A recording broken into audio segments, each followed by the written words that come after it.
Good morning. This is I welcome you to the Standing Committee on Citizenship and Immigration. It's the 59th meeting. It's November 19th, 2012. This meeting will last from 10 until 1 p.m. This meeting is televised. The orders of the day pursuant to Standing Order 1082, it's a study of certain clauses in the Budget Implementation Bill C-45, Bill C-45, which is clauses 308 to 314. We have with us today familiar faces,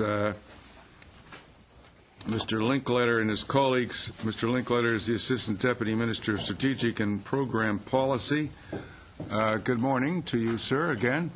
and you can make a presentation to the committee up to 20 minutes. Okay. Thank you very much. Thank you for coming, sir. Thank you. And I would just introduce my colleagues, Maya Wellborn, who's the Director in Admissibility Policy responsible for the Electronic Travel Authorization, and Senior General Counsel Marie Bourry. Mr. Chair, members of the committee, thank you for the invitation to speak to you today about Bill C-45, the Jobs and Growth Act 2012, and more specifically of the subject matter of Division 16 of Part 4 of the Act. I will focus my remarks on one particular element of this piece of legislation, a measure that will bring valuable improvements to Canada's immigration system. Comme les membres de ce comité savent, as members of this committee are well aware, the Government of Canada has made the reform of the immigration system an important priority. Recent initiatives in this regard have helped to foster an immigration system that can fill significant labor shortages across the country and help us meet our economic needs more quickly and efficiently. It's a system that's designed to give newcomers the best possible chance to succeed. As it does so, the government is implementing policies that safeguard the integrity and security of our immigration system. Taken all together, all these initiatives are helping to deliver transformational changes to this immigration system. Central to our economic well-being and our social cohesion, it is also an important piece of Canada's international relations agenda. And in the area of international relationships, our partnership with our closest ally, the United States, is of paramount importance to Canada. Indeed, the United States is, by far, Canada's largest trading partner. In a typical year, more than $500 billion worth of two-way trade takes place between our countries. Also, about 400,000 people cross our shared border every day by all modes of transport. Comme vous le savez, Monsieur le Président, l'année dernière, Prime Minister Harper. As you know, Mr. Chair, last year Prime Minister Harper and President Obama launched the Action Plan on Perimeter Security and Economic Competitiveness. This agreement signaled a mutual desire on the part of both Canada and the United States to work in partnership to enhance the security of our borders and facilitate the flow of people and goods between our countries. Mr. Chair, passage of the Jobs and Growth Act 2012 will help fulfill one of Canada's key commitments of the Action Plan. Measures of this bill would enable the implementation of the ETA, an electronic travel authorization. The ETA is a measure that will bring valuable improvements to Canada's immigration system. We will be able to screen individuals before they board a plane to visit our country in order to determine whether or not they pose an admissibility or security risk. In other words, we will be able to determine whether they have a criminal record or something else on their file which shows they present a risk to Canada. This will apply to foreign nationals who do not require a visa to visit Canada. The only exception would be American citizens. With the passage of this bill, visitors to Canada who are nationals of non-visa required countries, with the exception of the United States, as I mentioned, will be required to apply for an ETA in order to travel to Canada. This new system will be in place by the spring of 2015. Monsieur le Président, il s'agit là de Mr. Chair, this is a notable development in the reform of our immigration system and in our partnership with our southern neighbour. Consistent with our beyond-the-border commitments, the new system will address threats to North America and help ensure security in the continental perimeter we share with the United States. Canada-U.S. approach to screening travelers before they depart their home countries by plane to travel to North America. The U.S. already has a similar system in place called the Electronic System for Travel Authorization, or ESTA. The U.S. system has proved a great success since it was established in 2008. Working together, our travel authorization systems will not only help to address possible security threats to North America, they will also help ease the flow of travelers who do not pose any potential risk to our countries. That's because we'll be able to identify and screen out inadmissible individuals while they are still overseas instead of dealing with them once they arrive at a Canadian port of entry. Here's how it will work. Eligible foreign nationals, individuals who don't require a visa to enter Canada, will be required to make online applications for an ETA before they board a plane to Canada.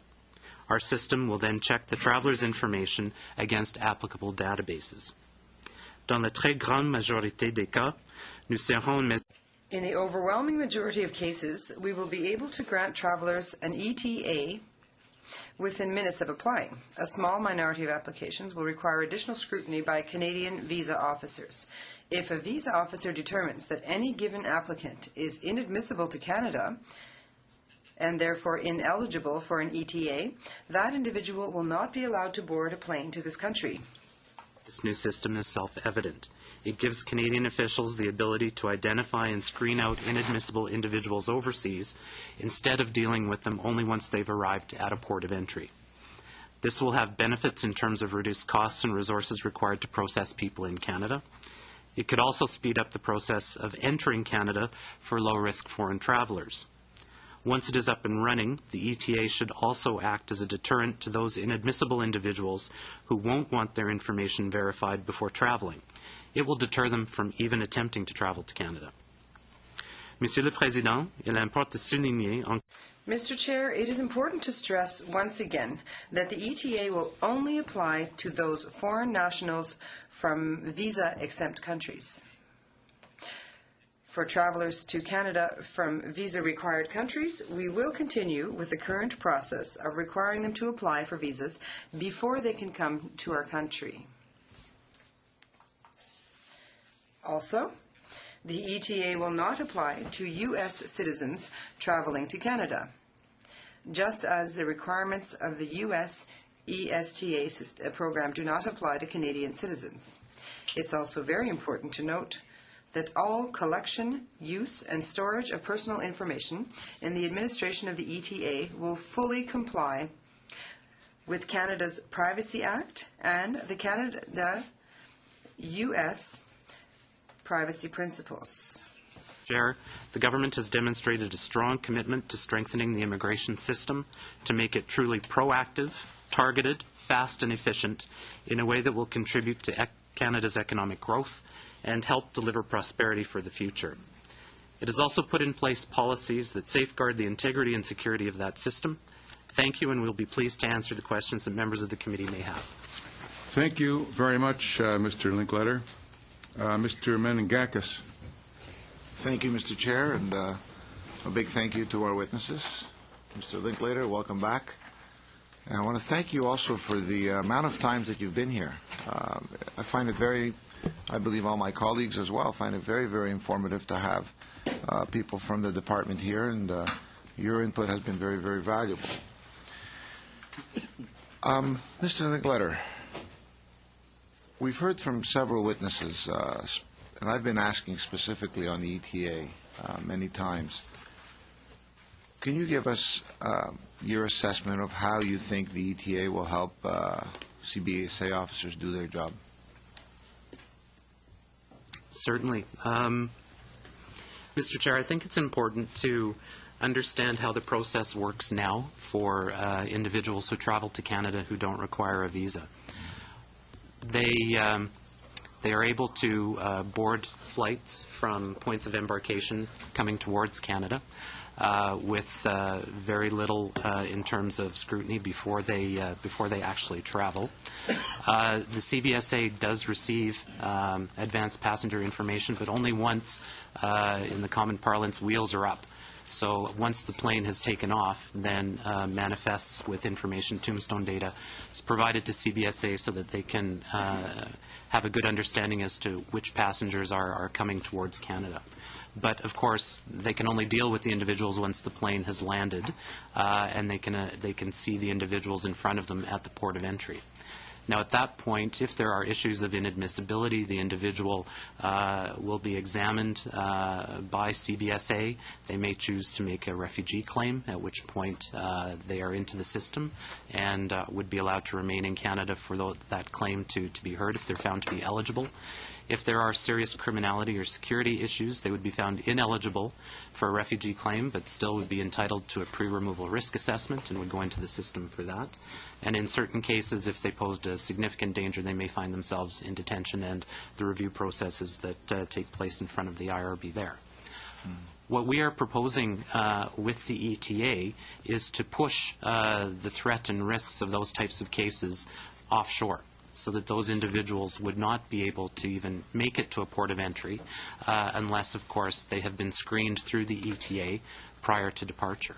So essentially what will happen is that the individual will go online, they will put in some basic information with regard to their name, date of birth, country of citizenship, that sort of thing.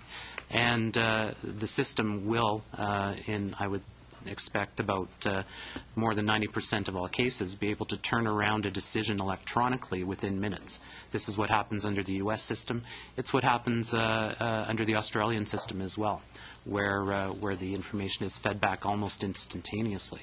With that ETA then, airlines will be able to check before people board the plane. So as they're checking in, do you have your ETA? Yes, here's the confirmation. We could check again. Our migration integrity officers, CBSA's migration integrity officers, could check again prior to actual boarding of the plane that individuals have a valid ETA. And essentially, we will have that assurance that there has been that level of screening taking place before the individuals actually board the plane, let alone before the plane takes off or lands at a port of entry. And we feel that for the population that this will be focused on, those countries where there is no scrutiny now because there is no visa requirement, that will help reduce costs and make the experience that much more helpful and efficient for legitimate travelers while keeping any additional threats offshore to be dealt with. And isn't that our goal? Our goal is to keep out risks, keep people away from our communities that would pose a risk to our community, and identifying them before they even board the plane to come to Canada is certainly, it would seem to me to be a very, very prudent exercise. But let me just reiterate or restate something that Pierre Sabourin said. He's the Vice President of the Operations Branch, as you well know, at the Canada Border Service Agency. And here's what he had to say. He said, with the ETA system, we will have the ability to inform the airline before the flight has left to not board that passenger. So a risk, it's important that we reiterate this. Someone who has a criminal record, who can pose a problem before he comes here, is identified before he even gets on the plane and the airline takes him off that plane. We've eliminated that risk factor, plus what's involved in dealing with them when they arrive here. Let me ask this. So what if someone forgets to fill out or isn't aware that there's a need to fill in the ETA once we've implemented the system and they arrive at the airport without one? What would be the process? Well, in that instance, you're quite correct. Without an ETA, the airline would not board the individual. Mm-hmm. But given the propensity or the availability of handheld devices as well as internet cafes, stations, that sort of thing in airports, we don't foresee a difficulty in an individual where there is no problem being able to obtain an ETA fairly quickly through available internet connections. We've heard of some people brought up the idea that of an appeal for those who are found inadmissible, similar to the U.S. model, and I understand ours is going to work somewhat different. Can you explain that, please? For problematic cases, I'm happy to explain the process that we envisage. So essentially, the applicant would fill out the online application, and there would be the verifications done centrally through what we would call a center here, manned by CIC officers 24/7. If there were any indications of adverse information, the ETA would not be issued, but the client would then be directed to the nearest Canadian office to have an interview or an examination with a Canadian visa officer overseas, and that officer would then complete the interview to determine whether or not an ETA should be issued. So essentially, they would have access to the resources and the supports that normally are available through CBSA and our public safety partners. Thank you very much. Thank you, sir. Ms. Sims. Thank you very much, and really appreciate the fact that you're here bright and early Monday morning. It's brighter for some of us who are just switching time zones than others. But first of all, I think it's been made clear by us previously that the NDP does support the principle of electronic travel authorization systems. And we know that these are implemented by many countries already and quite successfully. That being said, we do have some concerns about privacy, about the impact on tourism, and the capacity of CIC and CBSA to implement such a significant change. A headline in the Vancouver Sun a month ago, when the Budget Implementation Act was tabled, read, "New rules for visitors raise privacy concerns." The Privacy Commissioner of Canada echoed that concern in submission to our committee. Jennifer Stoddart, the Commissioner, had this to say: "One of my office's concerns about the ETA program is its lack of transparency and the degree to which the details of the program are deferred to regulation. Fundamental questions about the ETA program, such which data elements are to be provided to CIC, how this information can be used, and how long it is retained, are not set out in statute as we believe they should be. To a large degree, these matters have been shaped behind closed doors rather than through open and public debate." And obviously, as departmental officials, you won't be in a position to comment on some of the political questions this statement poses about the level of secrecy and why these changes aren't set out in statute. And we are disappointed that the Minister declined the committee's invitation to testify today to answer some of these important political questions. However, the Commissioner does make a number of recommendations, one of which I would like to get your take on. She says, CIC should implement proactive privacy training and policies for the proper controls on access and use of the new ETA system. So given the cutbacks we know are affecting frontline services at CIC, do you feel your department would have the proper resources to make sure privacy training and oversight is in place with this new system? Thank you for the question. And perhaps I could give a little more background in terms of work that has already been undertaken with the Office of the Privacy Commissioner. As we move forward with this initiative, and just to underline that what the budget bill contains are the legislative authorities to be able to put an ETA in place. You're quite right that a lot of the detail will flow through regulation. However, we will have to pre-publish regulations that are developed to support the ETA, that there will be a public commentary period to be able to support the advancement of those regulations, but also we will be required to do what's called a privacy impact assessment, working with the Office of the Privacy Commissioner around many of the issues that you've raised around collection, use, retention, disposal of information that is collected through the ETA process. Now, we've had an initial consultation with the Office of the Privacy Commissioner, and Ms. Wellborn can provide a bit more detail on that. But as we move forward with this initiative, officers will, of course, be guided by the regulations and policy guidelines around how they would operate with the ETA. For the most part, over 90%, as I said, this will be an automated process. Where there are issues that individuals, there is adverse information on individuals, no one will be refused an ETA without a face-to-face interview with a Canadian visa officer, and they would have the opportunity to present any additional information they might have, and of course the principles of natural justice would apply through that interview. So they would know why they would be refused. But perhaps I could ask Ms. Wellborn to talk a bit more about the privacy. Okay. Briefly, please, because then I have a couple of other questions. Sure. Very briefly, as Mr. Linklater said, we did meet with the Office of the Privacy Commissioner over the summer, gave them an overview of the ETA as planned at that time. But it is true that the sort of the guts of the program will be implemented via the regulations, and so we've undertaken to work very closely with the Office of the Privacy Commissioner as we develop those regs. And really appreciate your answers, and once again have to stress that I wish that these were in statute rather than in regulations, but that's not your area to comment on.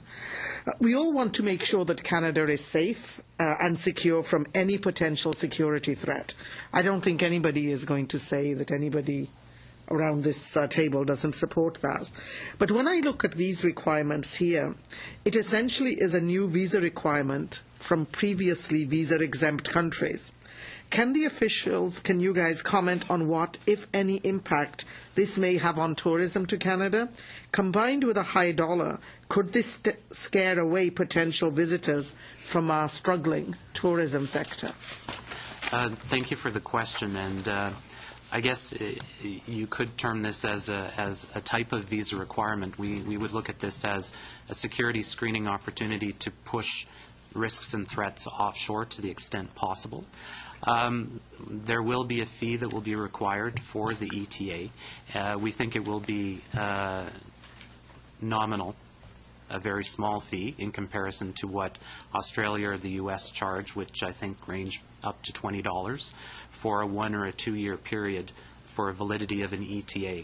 We think that we can manage this with a notional fee, but would look at providing an opportunity for perhaps a 5-year validity for an ETA. Of course, if adverse information comes to light during that period, the ETA would be withdrawn. But we think that we can design a system built on the experience of trusted partners like the Americans and the Australians to learn from what they did well or where they perhaps could have done things a bit differently and build that into our design. So I think there may be a bit of an issue in terms of the transition period to the requirement for an ETA, but we are planning quite aggressive communication strategies to ensure that travelers to Canada know well in advance of the requirement going live that they will need to apply for this, and of course ensuring that particularly large transit airports that the internet capacity is there for people to be able to apply. But perhaps Thank you, Mr. Linklater. Mr. Lamoureux. Thank you, Mr. Chair. I appreciate the witnesses. I must say right at the beginning that the Liberal Party would have preferred to have seen this as a separate piece of legislation, that the impact that this is having is quite significant, that it is indeed inappropriate to be sneaking it in through a budget implementation bill. Having said that, there is a couple of questions in regards to the costs. What does the government anticipate the cost of implementing this program to be?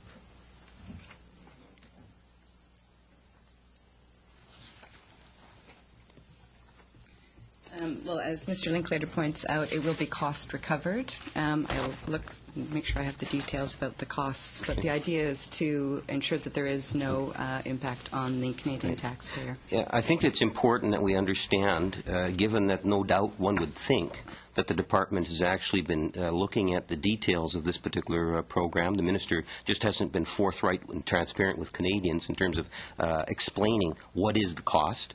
And we need to know what the revenue. We talk about there is going to be a fee. We're interested in knowing the hard numbers. Facts are important in implementing a program of this nature, and we would appreciate hearing those numbers from the witnesses.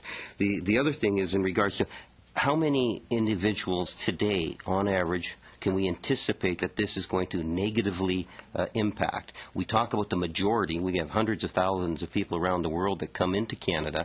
But even though when you talk about a minority of individuals that will be rejected, how many do you anticipate will actually be rejected? Are we talking 25,000 a year, 50,000 a year? What do you anticipate the number of rejections will be?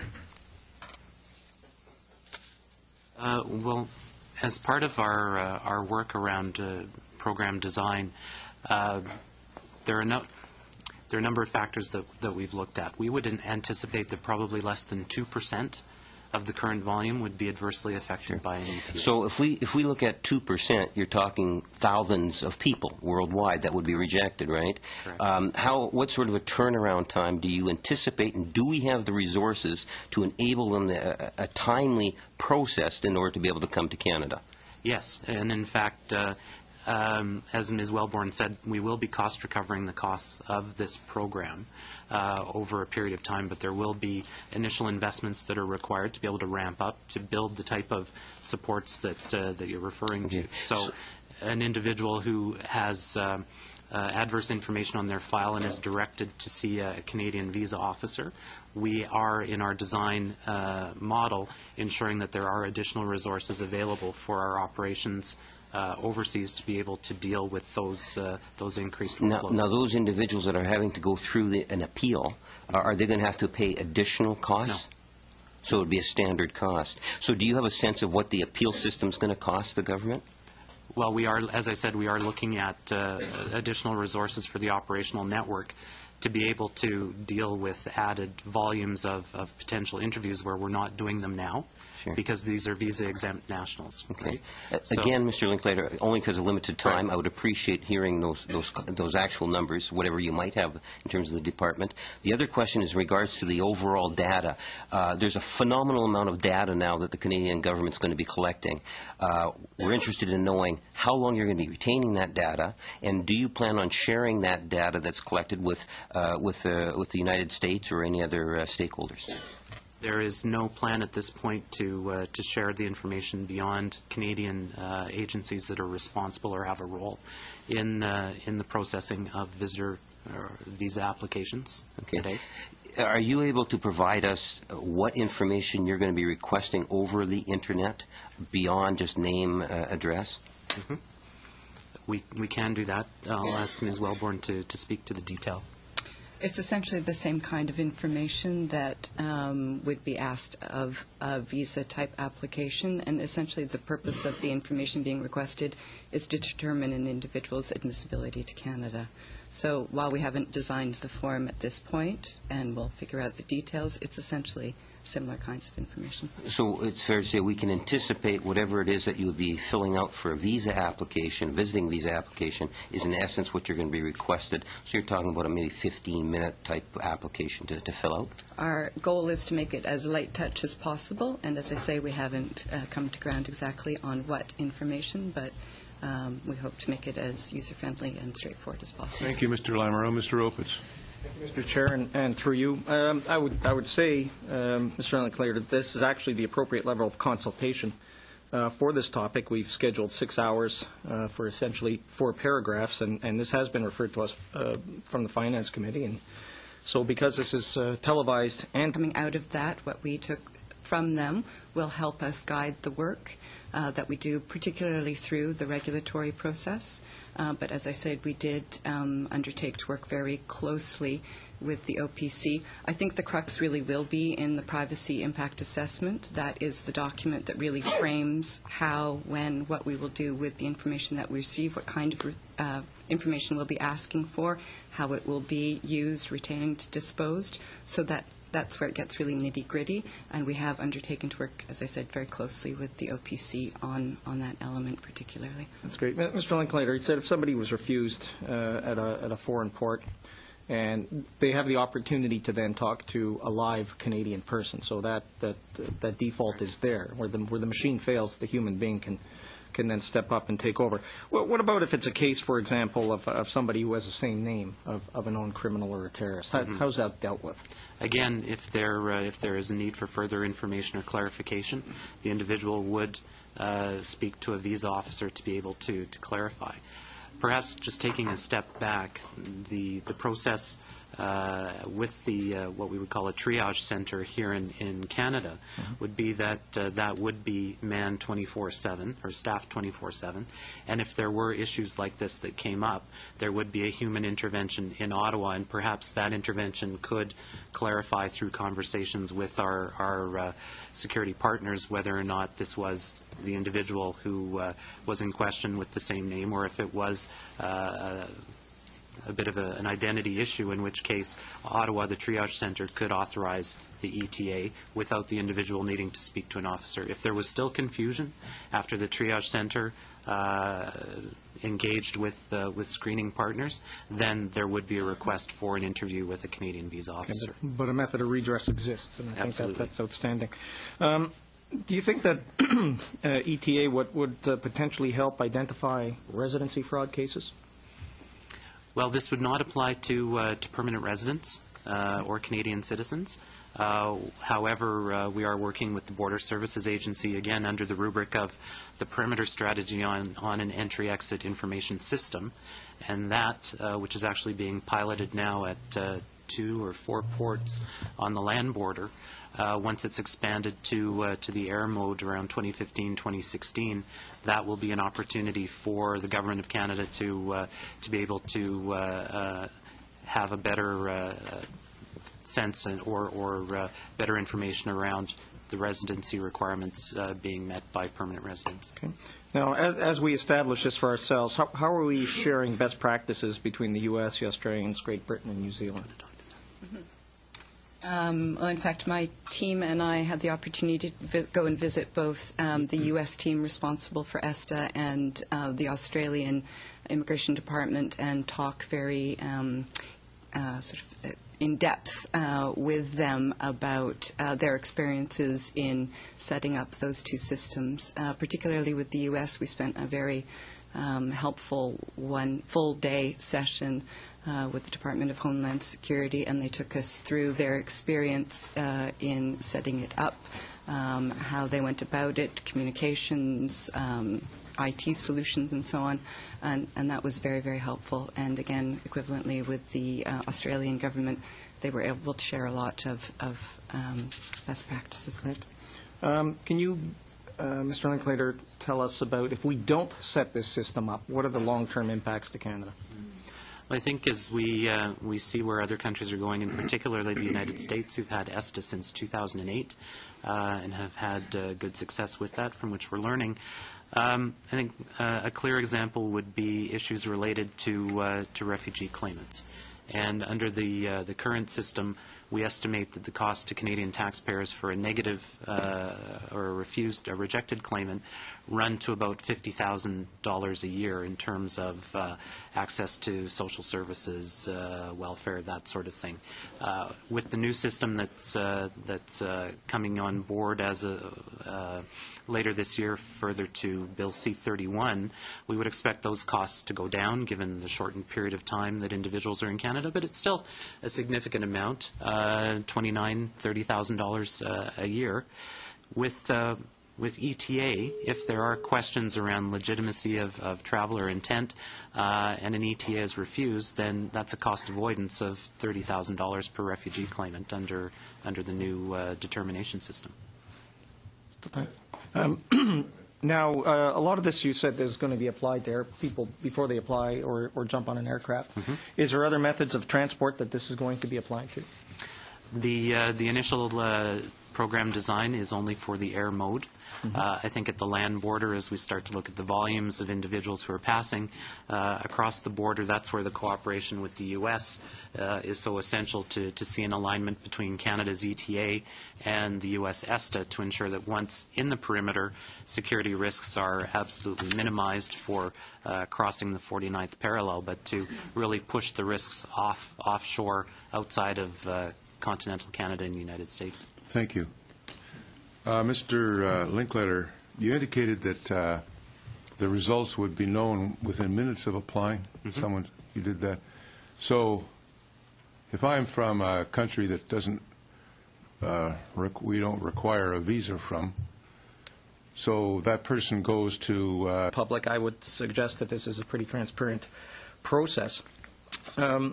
In regard to the question of tourism that was brought up, I would just state that I think the offsets that are gained to the Canadian taxpayer for keeping criminals and bogus refugee claimants and others that would commit harm to this country will far outweigh any potential impact there, if there's any at all. So I would just say that.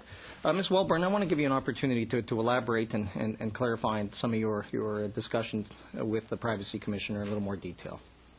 Well, as I mentioned, we did go forward over the summer. We gave a presentation about our plans for the project writ large and had a very good sort of two-way conversation. There was an opportunity for the Office of the Privacy Commissioner to raise any issues that they had, to ask any questions. And a travel agent or online, at the same time they fill out a form online. Mm-hmm.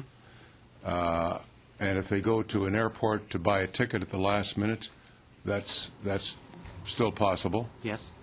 And they fill out. Who does that? Is the airlines going to have a? No, the individual, the individual traveler would need to go online to complete the form. Okay. And have you developed the questions? I think you said no. no, but we would expect that they would align with the questions that are now asked of individuals who are applying for a temporary resident visa. But as Ms. Wellborn said, in some countries there are issues that run deeper than what we think we may need for the ETA to function effectively. It will be as light touch and user-friendly as possible. Madame Gregouet. Merci, Monsieur le Président. Je remercie nos témoins. Mr. Chair, I'd like to thank the witnesses for being here this morning. My first question has to do with the implementation of everything that's planned for spring of 2015. Will there be a voluntary compliance period before that goes into effect and before it becomes mandatory? Well, it is true that we plan to work with the agencies that is responsible for the security of our borders in order to ensure that the program is aligned with an initiative planned by that agency, interactive advanced passenger information. And this is an initiative the agency is planning with airports and other ports of entry in order to communicate the ETA information. So this is something that needs to be aligned between us and the agency, so that we can ensure that the agents, that the border agents, will have all the proper information to be to make the right determination as to the individual's capacity to travel to and within Canada. So we plan to open up the ETA program at least 6 months before the IAPI initiative begins, so that travelers can ensure that they have the ETA in hand before, so that we know that we can share the information with CIC as well as CBSA. Fine, thank you. And how much is this information going to be shared with third parties or with foreign countries? How will that be done? What type of information is going to be shared? And how will we go about it? Well, at this point, we do not plan to share this information with other countries, not even the United States. It's very difficult with our current framework to do so. We are negotiating a treaty with the U.S. in order to share information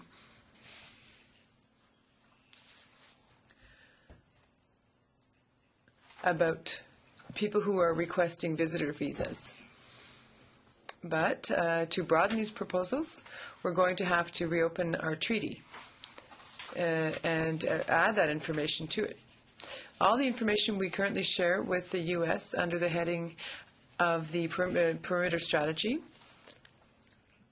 are limited by the Privacy Act in Canada, as well as principles we've developed with the Americans in order to frame this strategy. So according to what you're saying to me, this would be the only country with which we would be sharing information about passengers and travelers? Well, and with the ETA, it was something we were thinking of doing, but this is not a decision that's currently been made, that is to share that information. All right. What recourse would users have if there was a mistake made by the service provider, for example? What type of recourse would they have? Well, as a recourse, we plan that for the users of the ETA, they can invite third parties like VACs, for example, and of course, people are everywhere in the developed world are using the internet. So those people should be able to use their smartphones or their personal computers at home in order to apply for an ETA.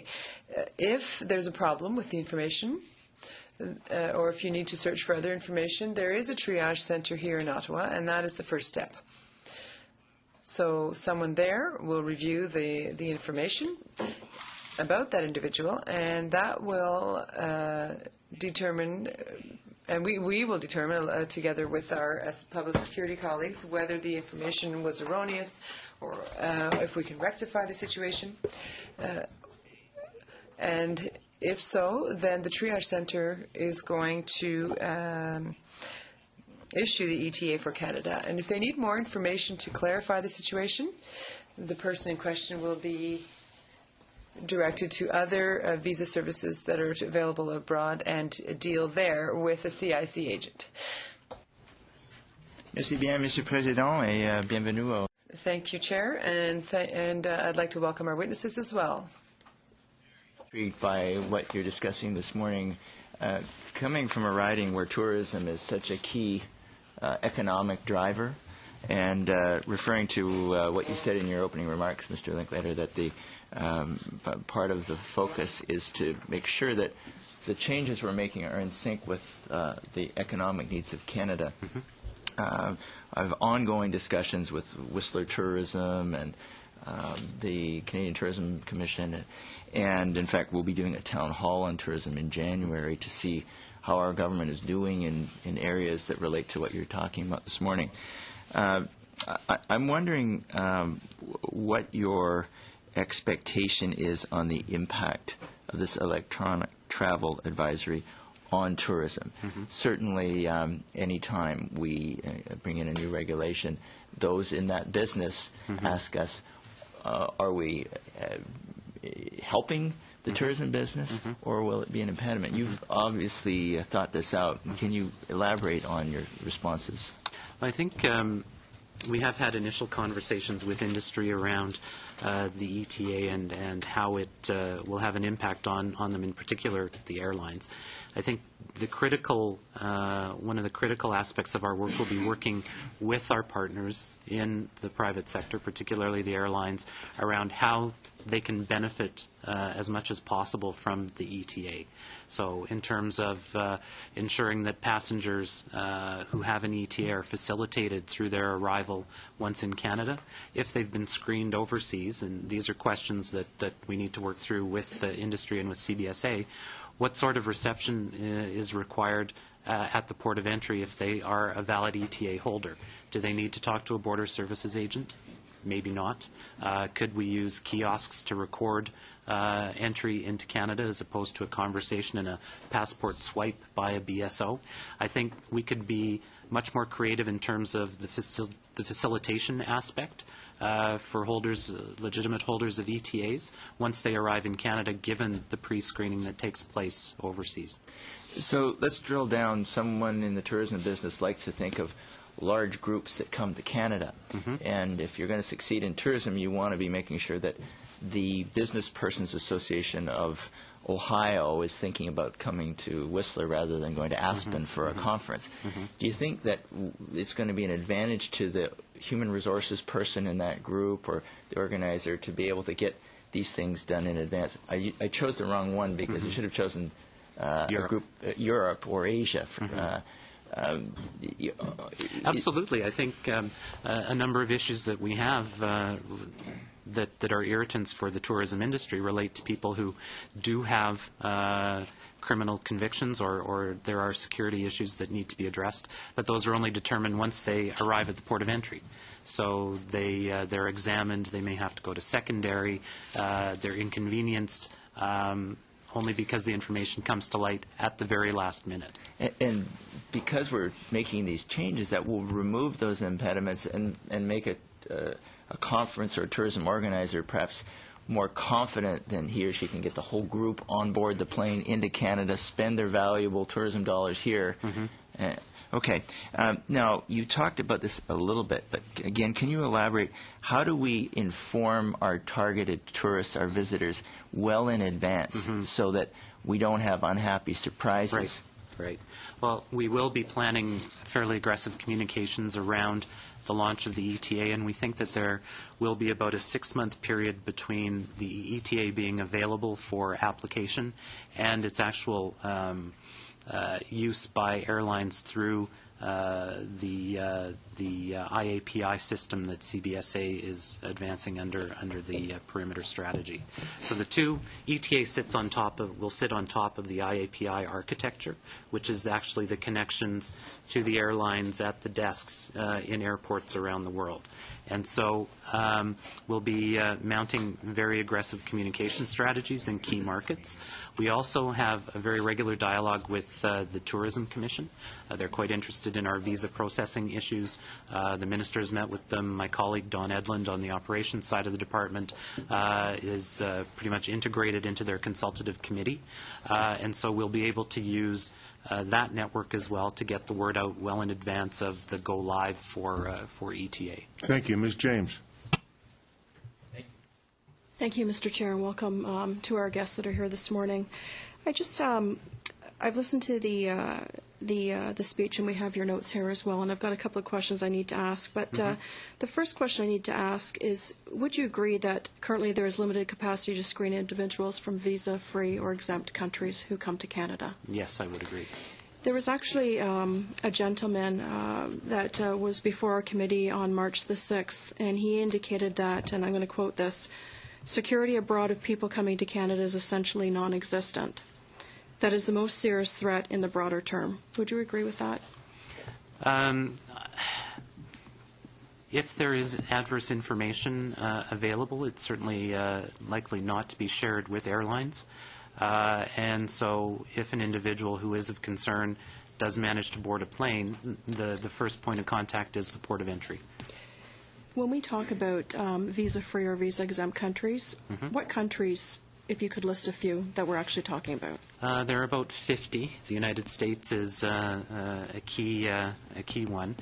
Most of Western Europe, the European Union, all EU countries except Romania, Bulgaria, and the Czech Republic, Australia, New Zealand, Japan. Okay. Now, I know my colleague across the way from the Liberal Party was very concerned about the negative impact for foreign nationals. Now, when I think of the changes that we're implementing with this particular part of the budget bill, when I think about these changes, I don't really think of the negative. I don't look at it in terms of that. I think of it being a positive impact on the safety and security of Canadian citizens, which I believe is paramount. I believe that to be first and foremost the most important thing that any government is responsible for. But I'm just going to ask this question.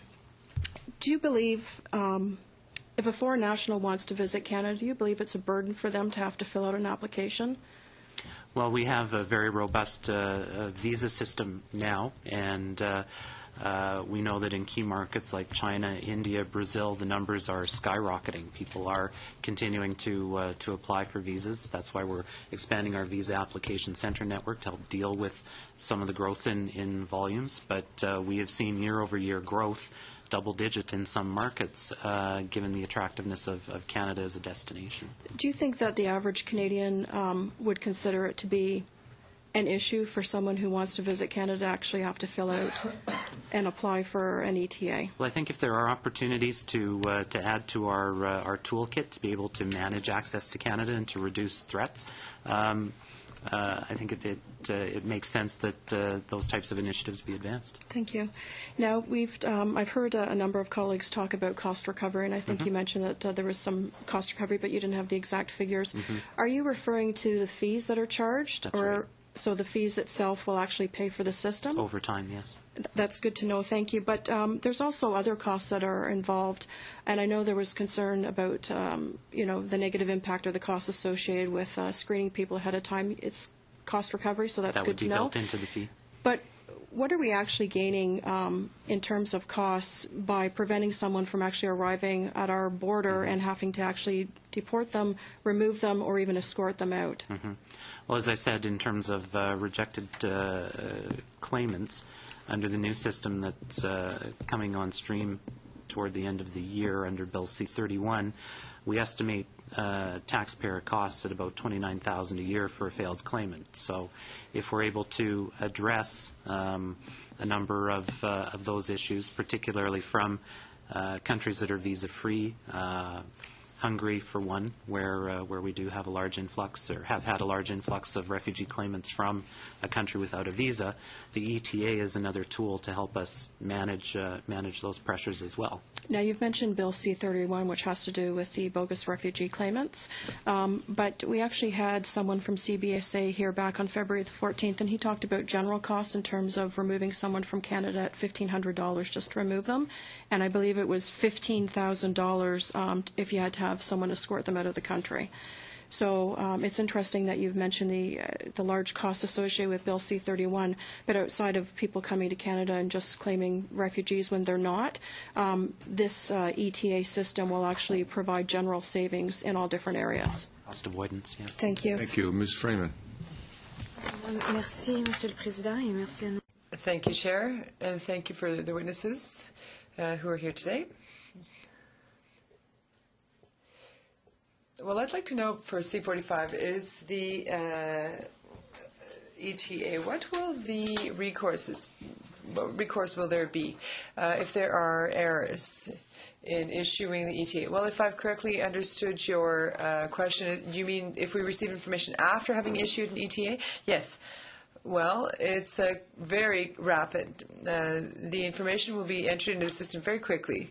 And once the person wishes to travel in Canada, it'll be in the system at the airport that the problem will surface, and then they'll have to go see a visa officer in order to clarify the information that's available in the system, or to find out why the application for an ETA was rejected. And in C-45 also talks about biometric measures and user fees. If the minister decides to eliminate the backlog and just get rid of all those files in waiting in order to move to biometric measures for files preceding 2008, what recourses will applicants have in that case? We plan to use the ETA tool for temporary residents, where there is no backlog currently. We do have some processing delays, that's true, but with the ETA system, as we mentioned, we think that the decisions will be made in a few minutes for the vast majority of applicants. As for people who must be interviewed by a visa officer, the processing times will be fairly short, 2 or 3 days, just long enough to meet with them and determine whether or not they qualify. And that information will be kept for how long? Well, right now, as Ms.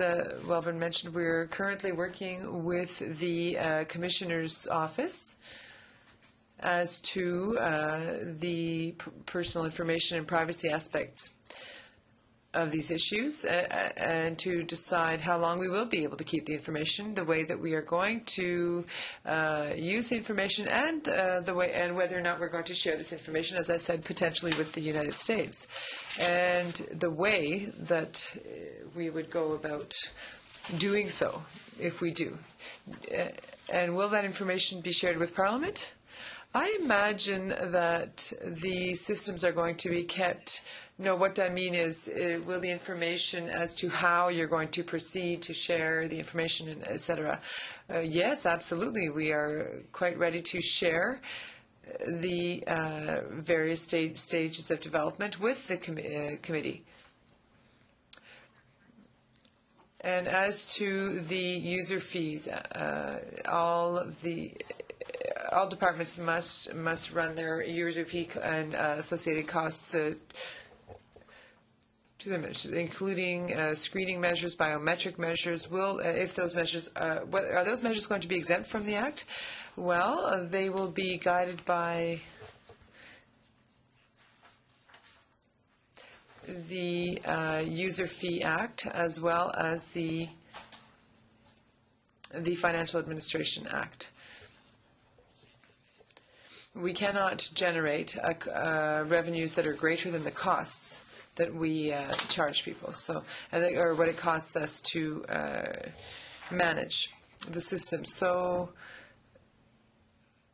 when we work with Treasury Board in order to determine costs or fees or decide how we're going to go forward with the fee. It is framed by the law.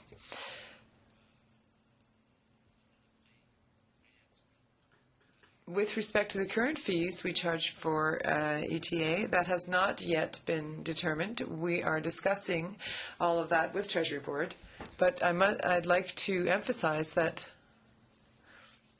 for this initiative, we are seeking an exemption from the User Fee Act in order to have the possibility of finding determining that quickly and simply. So my next question was, what is the reason for asking this exemption? So it's just for maximum flexibility? Yes, maximum flexibility and speed. Mr. Lung. Thank you, Chair. My question has to do with the other countries who have these ETAs, and I will share with you that I have experience traveling both to India and to Japan recently. And in India, there was an ETA requirement where you have to provide all the necessary visa documentation and so on. But in Japan, which is simply at the border, they do a biometric picture and then there are two index fingerprints. Just for clarification, in our case, which method are we going to address? Because this has to do with the detail of if information goes in, and how will Canada address this issue? Right. So CIC is working with CBSA and RCMP to move out on the biometrics project for certain temporary residents. I appeared with colleagues from CBSA and RCMP a few months ago to discuss that. Essentially, what we are looking at for an initial rollout mid-2013, fall 2013, relates to the collection of biometrics for certain temporary resident applications. Visa-required countries, probably 30. And as we made the commitment earlier, we'll be looking at regulations this fall around the countries where that will be put in place. But essentially, it's the 10 fingerprints plus a live photo of the individual that would then link that individual's identity to the application that they submit. Now, in order to look at the Canadian border issue, we have an air border as well as a land border, and as well in many situations along, say, our lakes and our St. Lawrence's and the smaller ports. There are many smaller ports of entry. How are we going to protect those borders with our with CIC, with the same situation as people who land at those non-traditional ways of coming into Canada? So ETA is designed to apply in the air mode. It won't apply initially to marine or the land border. As I said earlier, working with the United States under the perimeter strategy to ensure an alignment of the ETA with their ESTA will help to ensure that common threats and risks are dealt with by each country outside the perimeter, the North American perimeter in the first instance, which as a result should facilitate the travel between Canada and the United States because those significant threats have been dealt with outside the perimeter. There will still need to be an assessment across the land border around specific admissibilities. For instance, there are different penalties that apply in Canada and the United States with regard to drug offenses or DUI offenses, depending on the legal construct. But essentially, the security threats and the significant criminality threats should be dealt with by both country outside the perimeter, which would mean that travel between ports over the Great Lakes, for example, the St. Lawrence, traveling between Canada and the United States, the risk should be mitigated quite significantly. Well, what about when you have a foreign national who is neither a U.S. or Mexican citizen coming through these ports, these seaports, these smaller fishing villages, for Right. example, in the Atlantic, on the Atlantic side or Right. on the Pacific side. Right. If they're from a visa-free country and the discrepancy between Canada and the United States in terms of visa-free access is quite small, we can provide the committee through the clerk with a list of our respective lists.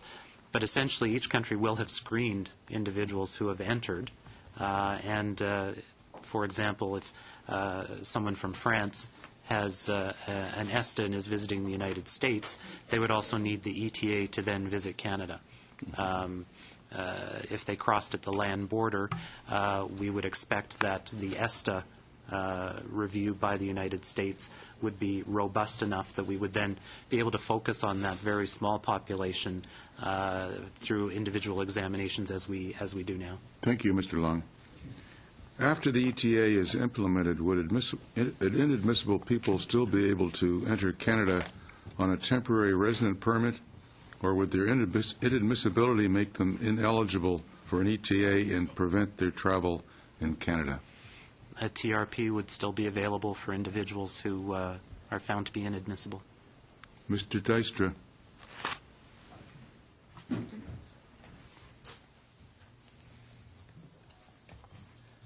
Thanks, Chair. I had a couple of questions. We received a memo from Ms. Stoddard just in regard to I don't know whether you've had a chance to view it or not, or to look at it. There were some recommendations, 4 recommendations that she makes in the report. But I had a couple of questions regarding it. And one of the statements that she makes, and I appreciate understanding that you have met with her and her colleagues, the officials from the Commission, to review how we would move forward on this. One of the concerns she lists is the lack of transparency and the degree to which details of the program are deferred to regulation. I wonder if you could just clarify or comment on that. Mm-hmm. Well, again, what we're looking at in the Budget Implementation Act are the legislative parameters to be able to establish ETA, to enable automated decision-making, and to seek the exemption from the User Fees Act. In terms of program design, as Ms. Wellborn said, there will be extensive regulatory work that will need to take place to be able to put the frame around to actually enable those legislative authorities. And that's where the privacy impact assessment that will need to be developed with the OPC will be a critical piece of the regulatory impact analysis statement, which will be publicly available, where we will want to ensure that the OPC is satisfied around our regime around decision-making processes, the use of information, how it's collected, how it's used, how it's disposed of. As I said, there is no plan at this point to share the information. If under our Immigration Information Sharing Treaty there's an interest on the part of Canada and the United States to open that to include information from ESTA and ETA applicants to be shared between the two countries. Again, we'd have to be guided by the OPC's views and certainly the Privacy Act. One of the other points that she made in her letter to us was that the information, and this was news to me, but the information will be retained for up to 15 years? I think that's a standard within the Privacy Act, but again, we would work with her office to determine what an appropriate period of time would be. I think 15 is the maximum allowed under the Privacy Act. The other point, it should ensure that the new proposals to expand the use of this personal information are carefully scrutinized and that existing programs are regularly assessed to determine if they are necessary and effective. Are we going to work to ensure that? Absolutely, and perhaps I could ask Ms. Bouri to clarify. So with respect to retention of personal information, the standard is set out in the privacy regulation, and it's 2 years from the last administrative use. That's how it's in relative terms and not absolute terms.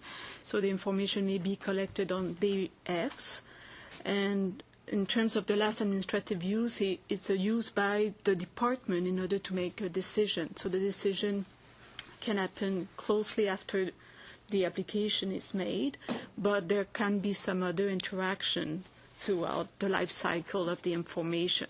So with respect to the 15 years, that's not a standard that is set out in the Privacy Act or the regulations. Usually when you deal with retention of personal information, it's set out in what we call retention schedule. and there's discussions usually with the Office of the Privacy Commissioner as to what is an appropriate retention period with respect to this type of information. So to say that the information is going to be retained for 15 years is somewhat premature at this point.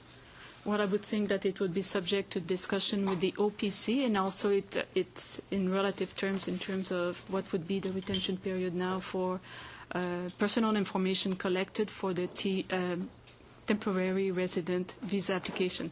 Thank you. One of the other points that she made was, for example, from an oversight perspective, it would be important for members of the committee to understand precisely how Canada's newly expanded API PNR program under CBSA, a lot of acronyms in there, Public Safety Canada's Passenger Project Program, or the recently launched Canada-U.S. Exit Entry Program, would work with the ETA program.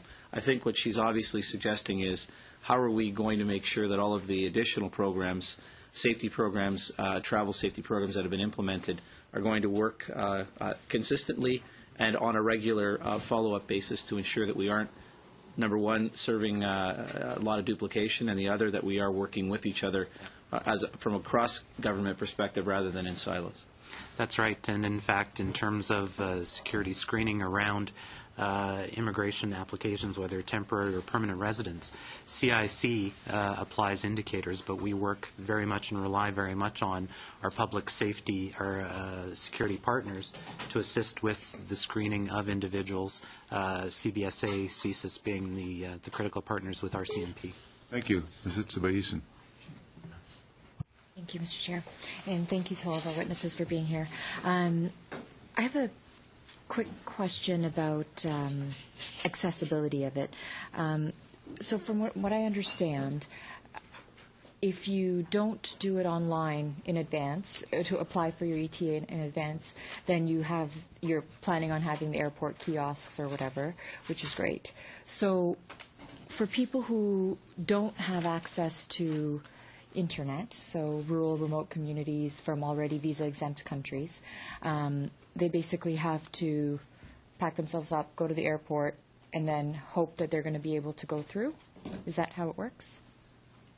I think our advice would always be for individuals at the point where they're even contemplating travel to Canada, make the application for the ETA at whatever location they can get to, so anywhere there's internet access, essentially, and where they can make the application. So that would definitely be our advice, even before booking a ticket. Ensure that you have your ETA. The idea is that it would be valid for up to 5 years, so it has a long duration.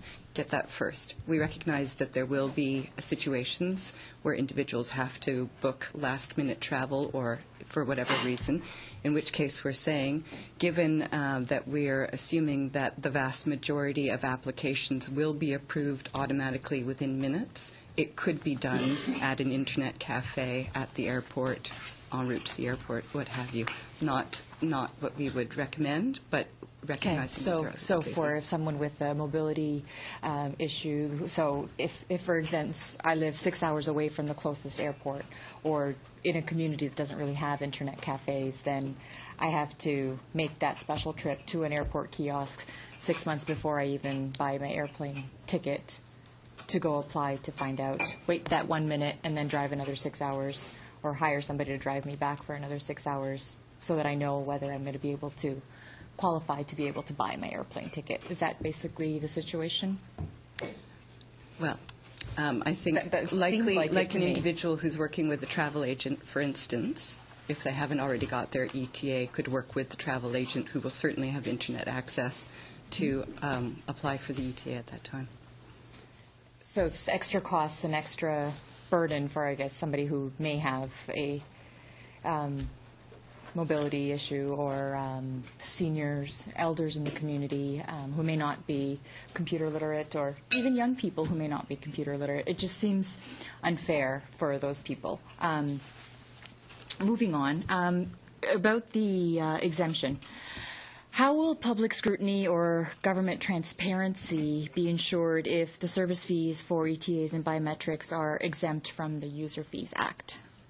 As I said initially, The User Fee Act is one aspect of the fees regime. The Financial Administration Act is also very clear about departments' abilities to levy fees that cannot exceed the cost of delivering the service. So essentially, as we look at biometrics, as we look at ETA, we are taking a longer-term view around cost recovery to ensure a fee that's going to be competitive with other countries like the United States, the UK, Australia, to ensure that we are not pricing Canada out of the market, while at the same time ensuring that we're able to roll out these programs to help support protecting public health, safety, and security. So we can't look at these as opportunities to add to government revenues. We are very much restrained by what the FAA says. In terms of User Fee Act, the flexibility, the ability to adjust in response to growing demand, that sort of thing, but also to recall that under the current fees regimes that we have, the Government of Canada provides a significant subsidy in delivering visa services overseas to foreign nationals and not necessarily to Canadians. So again, there's a strong rationale here because these fees are being applied to non-Canadians or permanent residents that additional flexibility is helpful. Right, but it just seems that if it's exempt from the User Fees Act, that public scrutiny piece seems to be missing. So my supplementary, I guess, would be how will Parliament know what the fees for these services will be? You said, it'll be some nominal fee. Mm-hmm. Australia charges around $20. Ours will probably be less. Mm-hmm. But it's not very certain terms. Mm-hmm. And if it's not going to be under the privy of the User Fee Act as well, and then how will Parliament know? And how will Parliament know what the user fees will be and what the government is collecting and what the performance standards are, or whether the fees are comparable to the same in other countries if these service fees are actually exempt from the user fees? Right. Well, you've said it's going to be comparable. We got to finish. I would just say that the fees will be set in regulation, and of course that process is subject to parliamentary scrutiny as well as public scrutiny and input. Ms. Welburn, you said you spoke to the Americans and the Australians. Did they indicate the success or lack of success of their programs? Well, generally, they were both very satisfied with the effectiveness of their programs. They certainly didn't express any regrets in having set up the programs in the first place. The U.S., as I say, we got into a little bit more of the detail of their program, but certainly no regrets, and the Americans feel very strongly that it's an effective tool. Thank you. We start all over again. Mr. Weston has up to 7 minutes. Thank you, Chair. First, I'd like to just step back from what you're talking about to the fact that we are talking, and I'm thinking of the people in the tourism industry who really care about these issues, to whom I can send the transcript of this discussion, who can even watch it on TV. I think that the level of transparency in terms of what we're doing here is really significant. Whether you're Canadian or whether you're just comparing it to what happens in other countries, we've drilled down to the very specifics, the cost of these things, which we haven't yet determined, and you've been very open in saying we're embarked on a process to serve Canadians and Canadian interests as best we can, consistent with the priorities that our government has set out. And I applaud you for being here for an hour and a half this morning, for coming back, and for being available to us. And I think it's really important for Canadians to know this is how we do things. You mentioned, Mr. Linklater, in passing reference to people who have DUI issues and other things that won't necessarily be touched by the ETA if they're coming from the United States. But we have made significant improvements in screening those people as well in recent times. And that's in direct response to concerns from people in the tourism industry who feared that people were being wrongly turned away or thought they might not get access to Canada. Do you want to just expand on that part? The Minister has put in place a public policy that allows Border Service officers who encounter, let's use your example of someone with a DUI, an American, at the port of entry. If such a situation arises and the individual is determined to be inadmissible by virtue of that offense, subject to certain requirements that they have not done jail time, that there was no significant harm as a result of their infraction. What the public policy allows is that the individual receives a temporary resident permit to enter Canada to overcome their inadmissibility, but the fee for the permit, which is $200, is waived one time only. And the individuals are then counseled if they wish to return to Canada during their period of until deemed rehabilitation can take place, which is 10 years, I believe, for that type of offense, that they would need to be documented with a TRP and they would have to pay the fee. So it does facilitate some of that last-minute issue that arises, particularly at remote ports when people are making trips, say, to Northern Ontario or. And has there been any advantage in terms of getting advance notice, understanding of the impact of such a problem under this policy? Well, I think it's been helpful for certain sectors in the tourism industry to understand that if this does happen, that the whole party may not necessarily be affected by this, that the individual in question can be allowed forward, subject to the parameters that I described on that for that one time, and then they are counseled to know that if they wish to return to Canada, they need to be properly documented. So it has removed an irritant that we've heard about from certain sectors in the tourism industry. Well, I know the Minister heard that irritant at Whistler and has heard about it from the Canadian Tourism Commission, and I'm really pleased that the government and our officials are responding to those very practical needs as we implement some of the, let's say, higher level issues as well. Right. Security, balance with flexibility. One of the things that you mentioned in your discussion was that a person won't necessarily have to get a new ETA every time he or she comes to Canada. Right. So I assume that is an answer to the possible impediment of creating unnecessary costs to people. Do you want to just come back to that again? How does this enhance the ability of tourists to come to Canada or visitors by having, what is it, a multi-entry ETA, basically? Essentially, that's correct. I think in the United States it's valid for 2 years. In Australia it's valid for 1 year.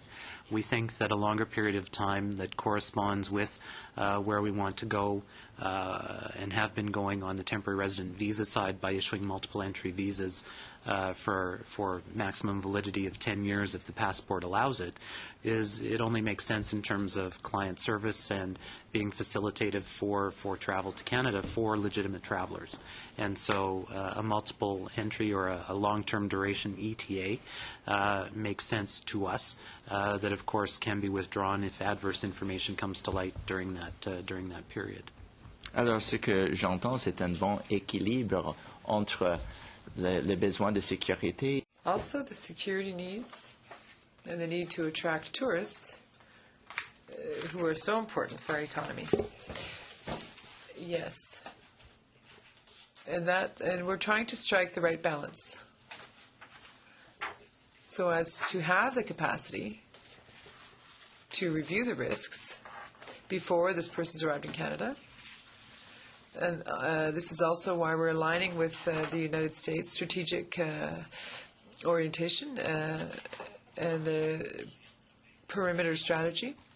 And we're trying to facilitate all of this while ensuring that the risks are being reviewed. Your first comment at the beginning of the meeting where you said we're effectively pushing the process offshore to make it more economically viable for us as a country to improve the security assessment while encouraging people to come to the country who we want here. Pushing the risks outside the perimeter, making sure that we can deal with them before they are present on Canadian territory. Absolutely. Monsieur le Président, si j'ai le temps qui reste, j'aimerais le Mr. Chair, if I have any time left, I would like to share it with my colleague, Madam Jing. About an application of being inadmissible or an individual being inadmissible, what kind of people or what would cause someone to be inadmissible to Canada? Well, there are a number of inadmissibility provisions in the Act. There are provisions for misrepresentation, so if someone has lied on their application or through a process. If they have a criminal record. So can I ask this question quickly? If I do not have a criminal record and I haven't lied on my application and I show up at the airport, would I expect to get it approved? Yes. Thank you. Ms. Sims. Thank you very much. And I was just going through the printed notes you gave us, and I came up with, you said, as you spoke as well, it's on page 6 in the English version, where you talk about eligible foreign nationals, individuals who don't require a visa to enter Canada. So is this only going to apply to non-visaed countries, or is the U.S. the only country exempted? It will apply to visa-exempt countries except the United States. Okay. So in other words, even... Three regimes: visa regime, ETA regime, United States. Okay. So the only country that is going to be exempted from the ETA is the U.S. Citizens of the U.S. Citizens of the U.S., not people with a green card or anything like that. That's right. Okay. Only. And then you said that our system will then check the traveler's information against applicable databases. Mm-hmm. So can you expand on that for me, please, a little bit? Sure. Well, as I said, we do rely on CSIS, CBSA, and RCMP to help us with security screening, and they have databases that feed into an overall assessment and recommendation back to CIC, but Ms. Wellborn can provide more detail. Sure. So the databases that would be screened against through the automatic system would be the ones that essentially that are currently used to screen temporary resident visa applications. So the information that's held in our field operations support system and our global case management system, and the lost and stolen and fraudulent documents database. We would have, as part of that information regarding anybody who was inadmissible to Canada due to criminality, and that would all be assessed. So that's what would be the application would be run against in the first instance. If anything else came up, adverse information of some kind, then that's when the application would be referred to an in-Canada office for further assessment and may then be referred on through our security partners for further review. The more I listen, the more I think some alarm bells are going off for me with not the fact that we're going to be doing this, but how the data is going to be stored, for how long, and who is it going to be shared with. And I've heard a number of times, no plan at this time to share with other bodies. And whenever I hear at this time, it always sort of says there is going to be sharing of it at some time, right? And so for me, I suppose what I'm looking to is who will make the decision as to when and what is going to be shared with other states. And I don't just mean the United States. Mm-hmm. I mean all other nations. Mm-hmm. Well, we are constrained in what we can share and with whom by the Privacy Act. But specifically for me, mm-hmm. are the parliamentarians going to have a say in when we, like right now, when it's just limited to we're going to collect this data, it's for us, mm-hmm. we have one point of view. Mm-hmm. But when we know then it's going to be marketed on the world stage, it becomes a whole new issue. So I suppose I just need to know, will it be a parliamentary decision, or is this another one of these things where the ministers will decide? Well, I think if there is going to be any review of the regime, the cabinet process would need to be engaged, definitely. If there are follow-on implications that Parliament is justified in reviewing, then absolutely. Yeah.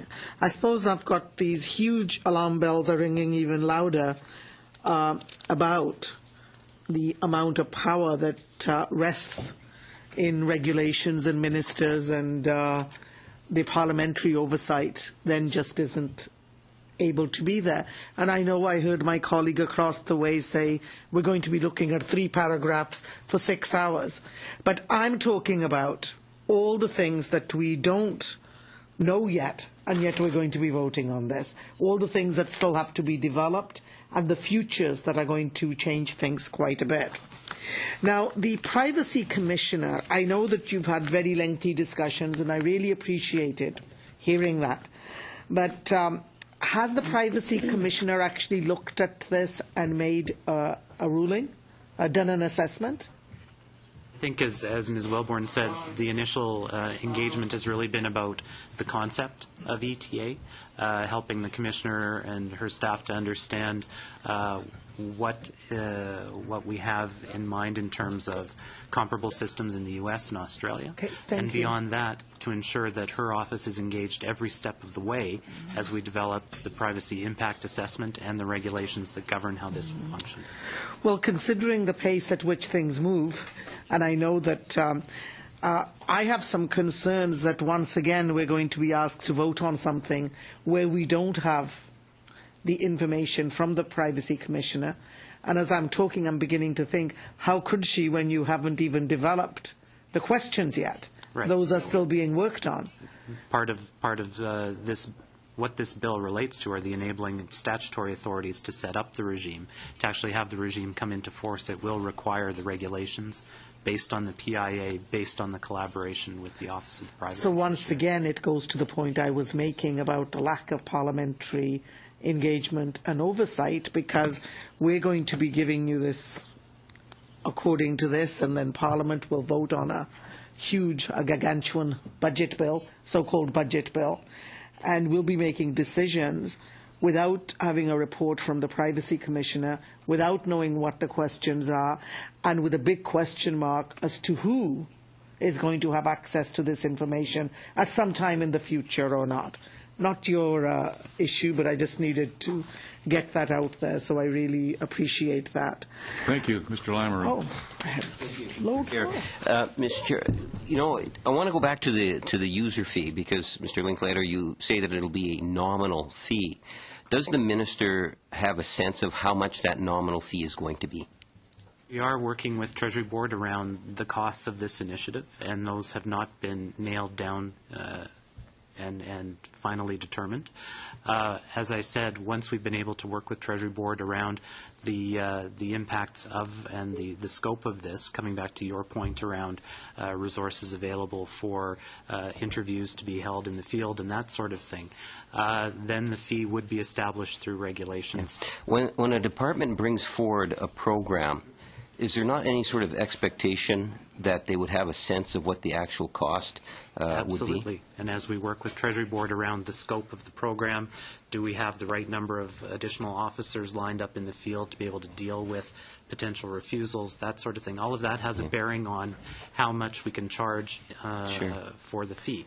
Yeah. So if you're going to say that this is a cost recovery program, meaning that the taxpayers are not going to be footing the bill, the bill is going to be paid for by those applicants, we should have a sense of how much this is going to cost and what the user fee would be. You should be able to say that it's going to be over $10, under $10, or close to $20, as opposed to just some fee yet to be determined. Is that not a fair assessment? It is a fair assessment, but as I said, having not yet had the final conversation and decision from the Treasury Board around the scope of the program, but I would say that the fee will be very competitive vis-a-vis the U.S. and Australia. It would seem to me that, because this is going to be going before the Finance Committee, I hope to be at the Finance Committee, that the Department of Finance would want to know what sort of a fee there's going to be. And it seems to me that the Minister of Immigration is choosing to hide that fee from this committee, is what I would be suggesting. Point of order. Yeah, point of order. I don't mind questions specific to the topic that are germane to what we're trying to understand here, but accusing the minister in a question of hiding something is very difficult for for Mr. Linklater or any of our witnesses to respond to. And I would suggest that it may be a political comment Mr. Lamoureux would like to make, but it has no place at the committee table here anyway. I agree. And our time has expired. Mr. Linklater and Madam Burry, Ms. Welburn, thank you very much for coming and providing us with background to these sections in the legislation. Thank you very much. We will suspend.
Reconvene the meeting. We have by video conference from Vancouver, from the Center for Immigration Policy Reform, Mr. Martin Collicott, and we have appearing as an individual, Mr. James Bissett, who is on the Board of Directors of the Center of Immigration Policy Reform. both of these individuals have appeared so many times before that I'm beginning to know them better than I do members of the committee. But we welcome you back to the committee to give your views on this these sections of C-45. We also have from NextGen ID Canada, Inc., Robert L. Bell, who's a Senior Vice President of Corporate and Business Development. You too have appeared before here, Mr. Bell, and I welcome you on behalf of the committee. And each of the three of you will have up to 8 minutes. Mr. Bell, you can go first. Well, Mr. Chairman, honorable committee members, I'm pleased to appear before you on the subject of the proposed electronic travel authorization. As someone who has been active in the field of securing and modernizing borders for close to a decade, I'm pleased to offer my observations and the advice of my colleagues in NextGen ID on the merits of the ETA. Essentially, the ETA provides a means to know who is coming to our country as soon as possible, and if a traveler is not admissible, to deal with this before the person gets on the plane. The ETA, when integrated with the processes of the travel agents, airlines, airports, and governments, should yield security benefits to all stakeholders, including the travelers. There are, however, costs to set up and operate the ETA process, and these will fall largely to Canada and the service providers, including airlines and travel agents. We believe that the ETA is an important step in securing our border. Now, I'll talk about the legislation. I suspect there are many lawyers here. I am not a lawyer. That said, I have read the proposed legislation and will provide a lay interpretation of it and its relationship to the Border Action Plan. Division 16 amends the Immigration and Refugee Protection Act to provide for an electronic travel authorization and to provide that the User Fees Act does not apply to a fee for provision of services in relation to an application for an electronic travel authorization. These amendments support the Border Action Plan, which commits Canada to introduce an electronic travel authorization program to establish a common North American approach to screening travelers. The ETA program will be similar to the United States' existing electronic system for travel authorization and will permit the Government of Canada to examine most visa-exempt foreign nationals at the earliest opportunity prior to their travel to Canada by air.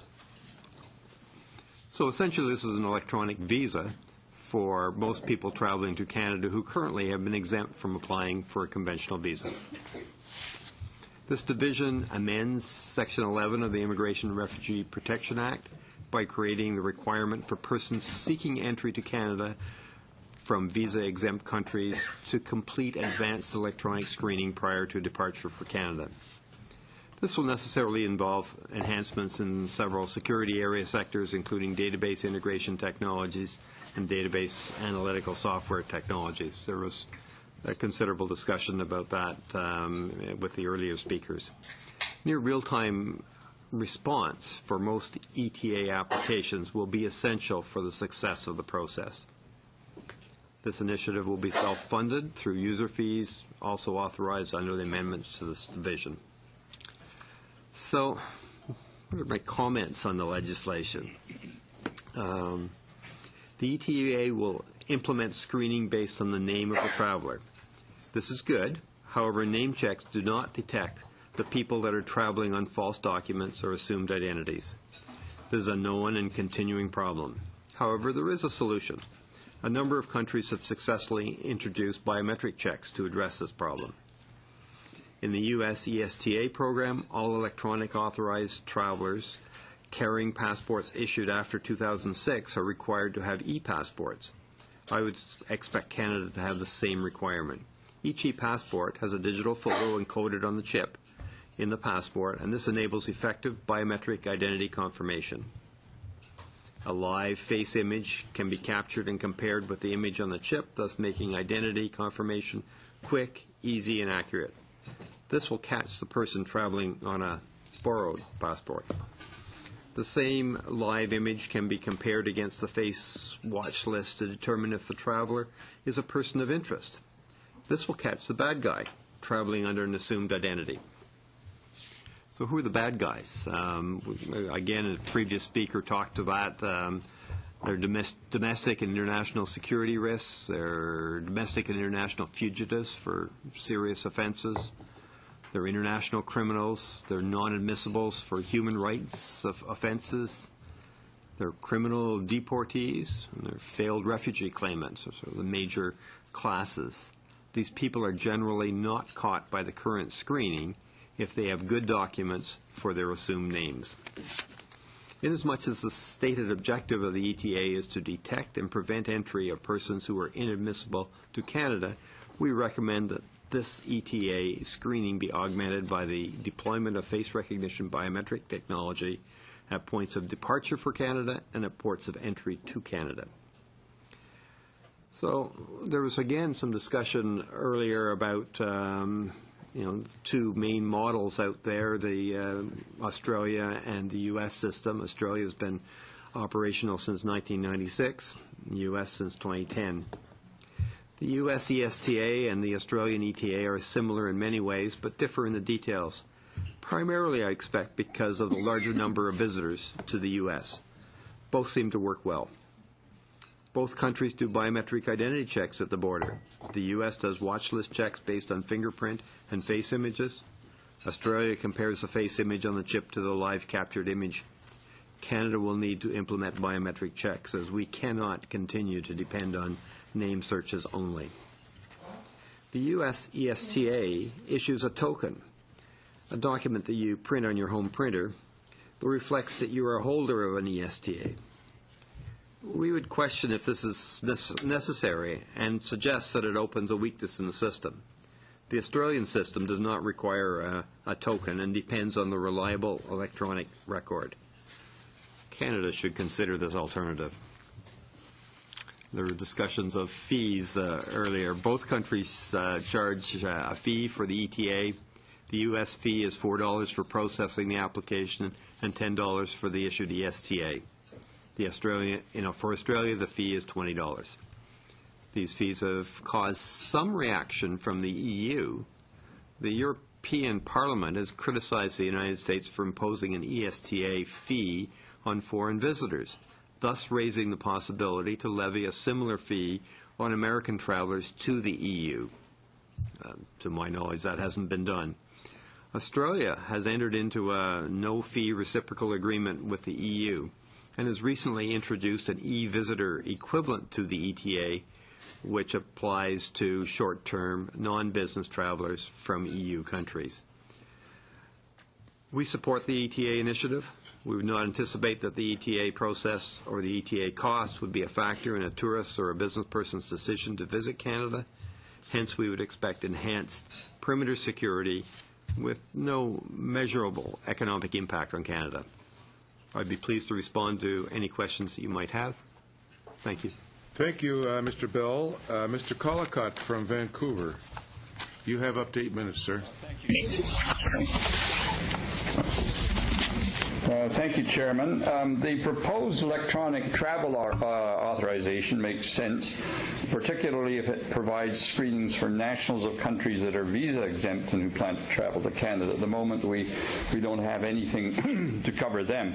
It helps to identify individuals who may pose a problem in terms of being allowed entry before they get on a Canada-bound plane, and therefore saves both them and us a lot of money, time, and trouble. It also speeds up the entry of persons who do not have a problem.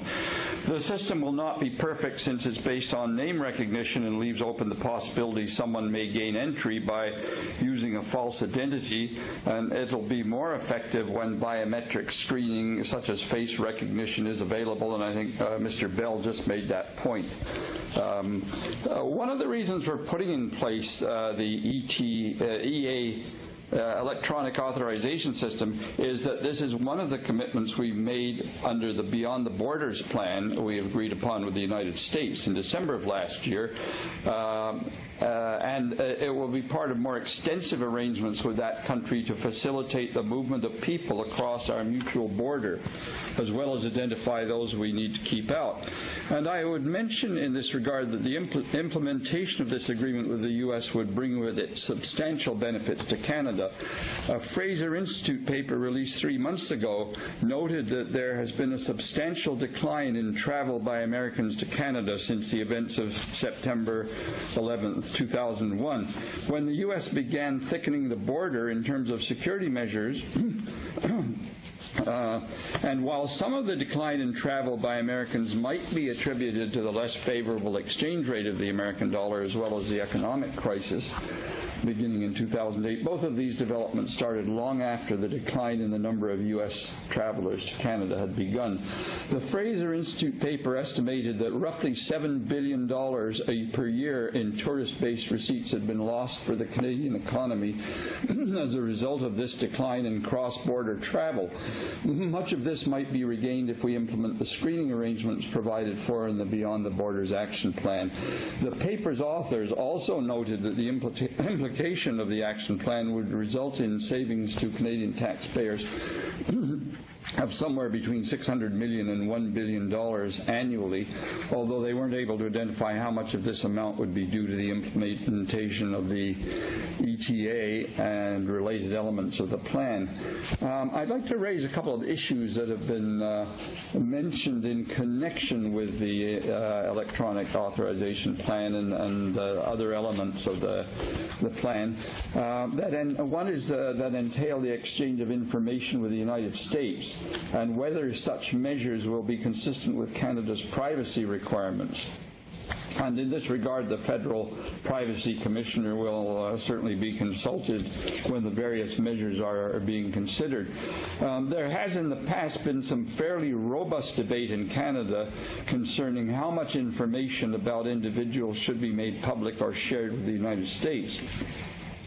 In 2003, when the government of the day revealed that it was looking for 59 suspected war criminals who were wanted on Canada-wide warrants, the then Minister of Immigration told Ontario law enforcement officials that it could not provide the names and photographs of the individuals because to do so would violate their privacy rights. This sort of situation occurred again in 2005 when the government was looking for 115 missing war criminals, and the Canadian Border Services Agency refused to reveal their names out of concern for their privacy rights. It did not, however, recur in July 2011 when the federal government released the names of 30 suspected war criminals. It said it entered the country illegally and had since disappeared. In the event, with the help of the public, 8 of these individuals were located fairly quickly. By August of 2011, 3 had been deported, and the government thereupon published the names and photographs of 32 permanent residents who'd committed acts of serious criminality in an effort to locate them. What this indicated is that while previous governments felt it was bound by privacy rules in releasing information about criminals who'd gone into hiding, their reluctance apparently was unfounded.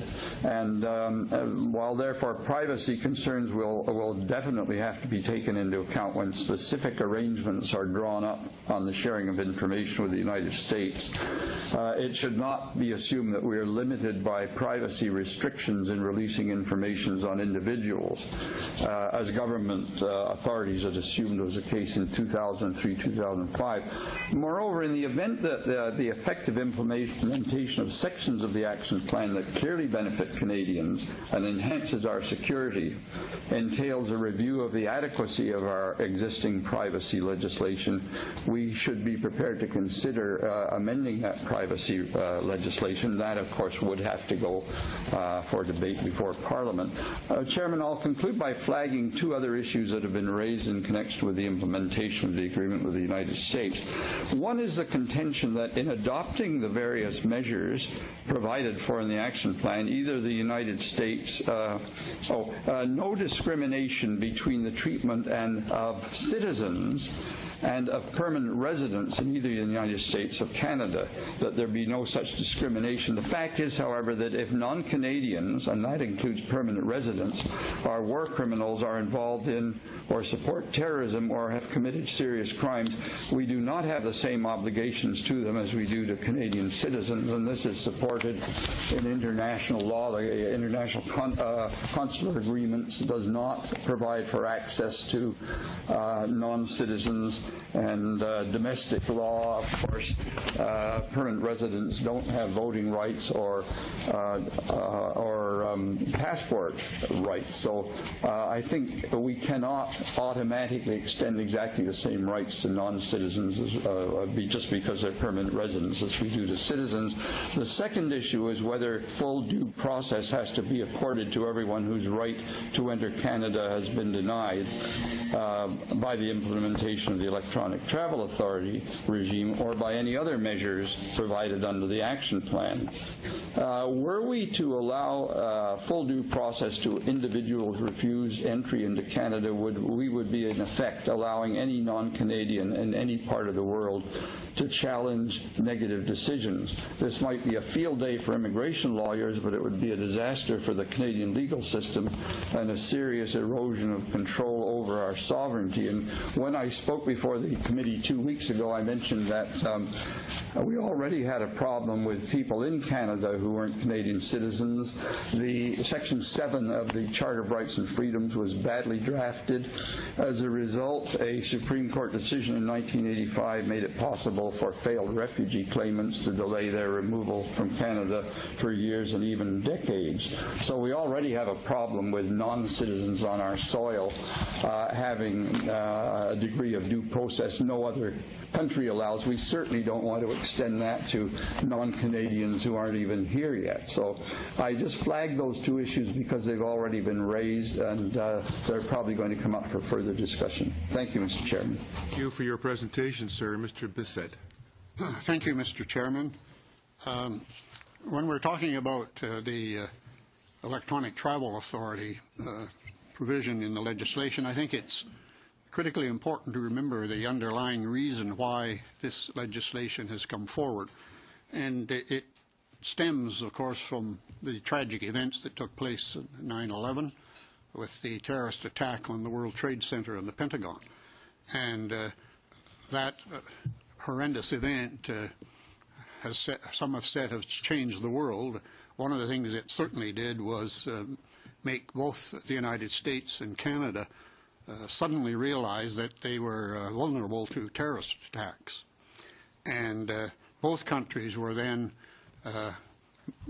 moved quickly into action to try and do something about it. They were forced to enact a series of measures, and a number of these took place and have taken place since 9/11. Perhaps the most important one was in both countries the passing of new legislation which enabled them to provide their security and intelligence forces with wider powers. Another one was legislation that restructured the bureaucracy. Government departments were restructured so that they could focus more carefully on security matters. And they also provided security agencies with more power, particularly in the areas of surveillance and intelligence gathering. But it also 9/11 also led to the more cooperative arrangements between Canada and the United States in recognizing that they had to work together to combat terrorists. And the first of these was 2 months after 9/11 in September. In December of 2001, both countries signed what was called the Smart Border Action Plan, and which outlined a broad program of measures designed to develop, as they put it at the time, a 21st century approach to border management. It focused on the secure movement of low-risk personnel and low-risk goods passing between the two borders. It also introduced a pre-screening of low-risk passengers and introduced the so-called nexus system, where pre-screened people could enter back and forth between the two countries with minimum examination. It involved the improvement of marine and highway superstructure or infrastructure, new bridges, new facilities at the ports of entry, and more importantly, the sharing of intelligence and enforcement activities. There was established 4 integrated enforcement teams, Canadian and U.S. officers operating on both sides of the border.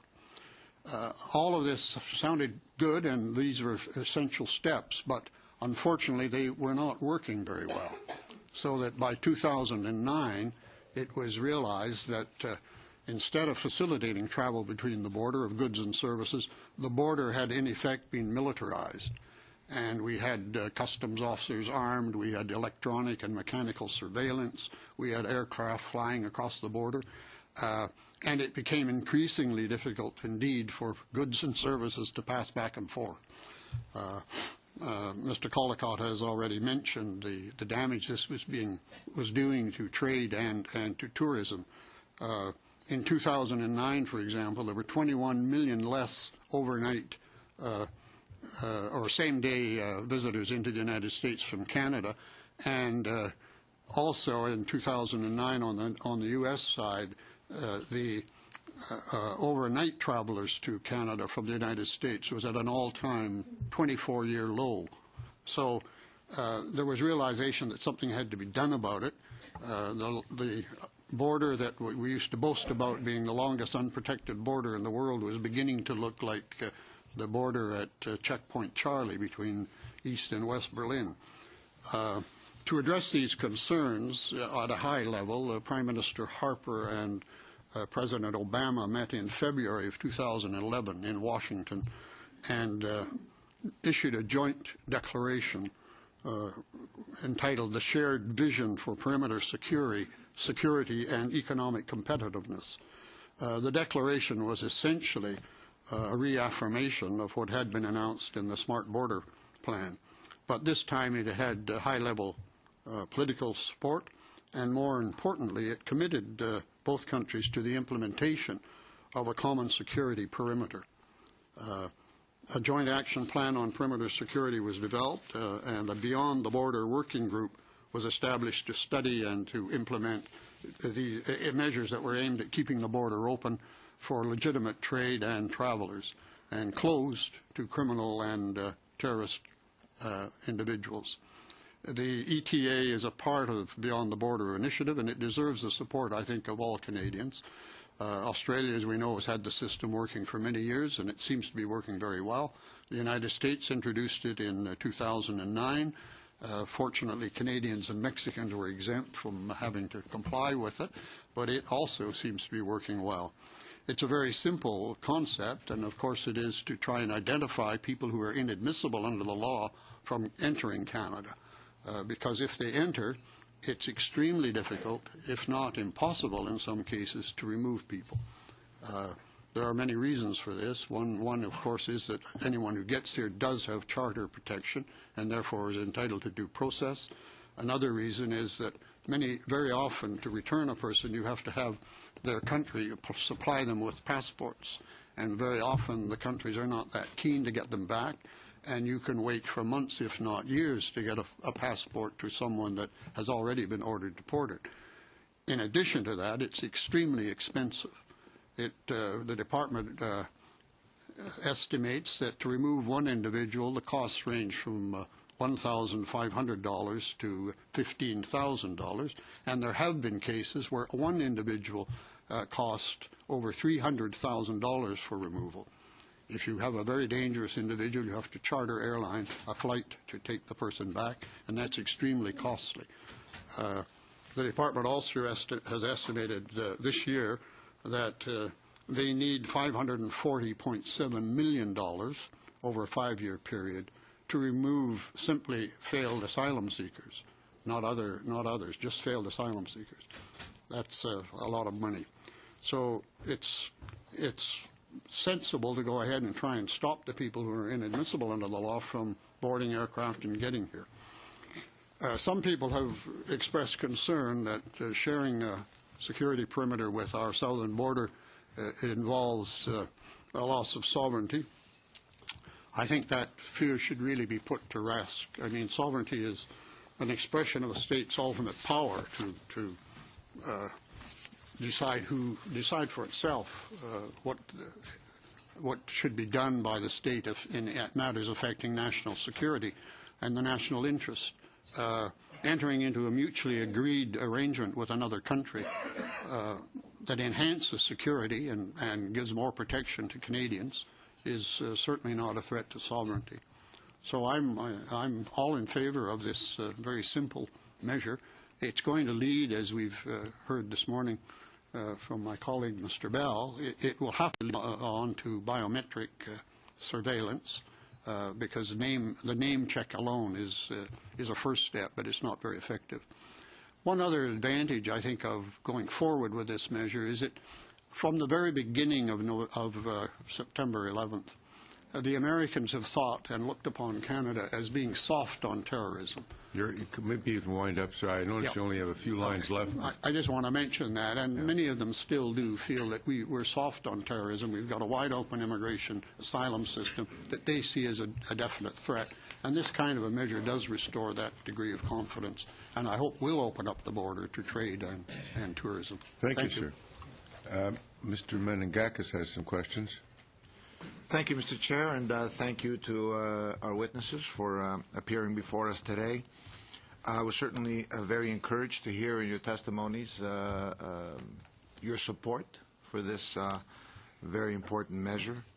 We've heard from several witnesses over the course of doing a more complete study things about the electronic travel authorization. Our primary objective, of course, as a government, and it is paramount for us, is to always ensure the security and the safety of our citizens. So any tool, and if I might quote Mr. Linklater from this morning, and Mr. Linklater is the Assistant Deputy Minister of Strategic and Program Policy at the Department of Citizenship and Immigration. He called it an additional tool in the toolkit to help us identify people before they come into Canada and to keep out risks. Certainly, we've heard some comments from members of the committee about perhaps difficulty for some people to travel to obtain an ETA, or it might affect tourism and so forth. Our issue, of course, is we believe that our primary objective is the security of Canadians. The privacy and matters that have been brought up, particularly as they relate to foreigners, may be of some concern or of primary concern to some. For us, the safety of Canadians comes first. But I do want to ask you a question about travel, because it seems to be like an ongoing theme, particularly for members of the opposition, that somehow travel may be affected. Are you aware of any studies that have been done on the impact of tourism after an ETA system has been implemented, particularly in the U.S.? Perhaps I can start with you, Mr. Collicutt. No, I'm not aware of any studies. The U.S. and Australia, of course, have that have an equivalent of ETAs. We do know what we think the lack of such a system has had the impact on Canada, and I cited a Fraser Institute paper that it could be in the range of $7 billion. Our biggest number of tourists or casual travelers is from the United States, and the numbers have really declined solidly. I don't know if you can see this particular chart. This is taken from the Fraser Institute paper, but it's been a steady decline since 2001, and it's still much, much lower than it used to be. So in the case of the United States, their probably main source of tourist travel is from here. Whether or not it's affected the tourist travel from Europe and Asia in the United States, I don't know, but I'm not aware of any study that has been made of that particular point, Mr. Menengakis. Thank you, Mr. Collicutt. Mr. Bell or Mr. Bissett, would you care to respond to that? Are you aware of any studies that have been done that have affected travel in any way? No? Have any of you done any research or background on other countries that have ETA? And perhaps if you have, you can share with us what you have found in those cases. Has it been successful? Is it working? Maybe this time I'll start with you, Mr. Bell. Well, my information is not based on studies, but is anecdotal and just in. I'm in an environment where lots of people travel, lots of places. and it's just not seen as an issue. And hearing this morning that our ETA would be for 5 years or for the balance of the term of your passport, I think it's not going to be viewed as a barrier in any way to travel, but that's just a personal opinion. Thank you. Mr. Bissett? No, I'm not aware of any studies, although I think it is clear that when the United States imposed the Western Hemisphere Travel Initiative, which meant that all Canadians and U.S.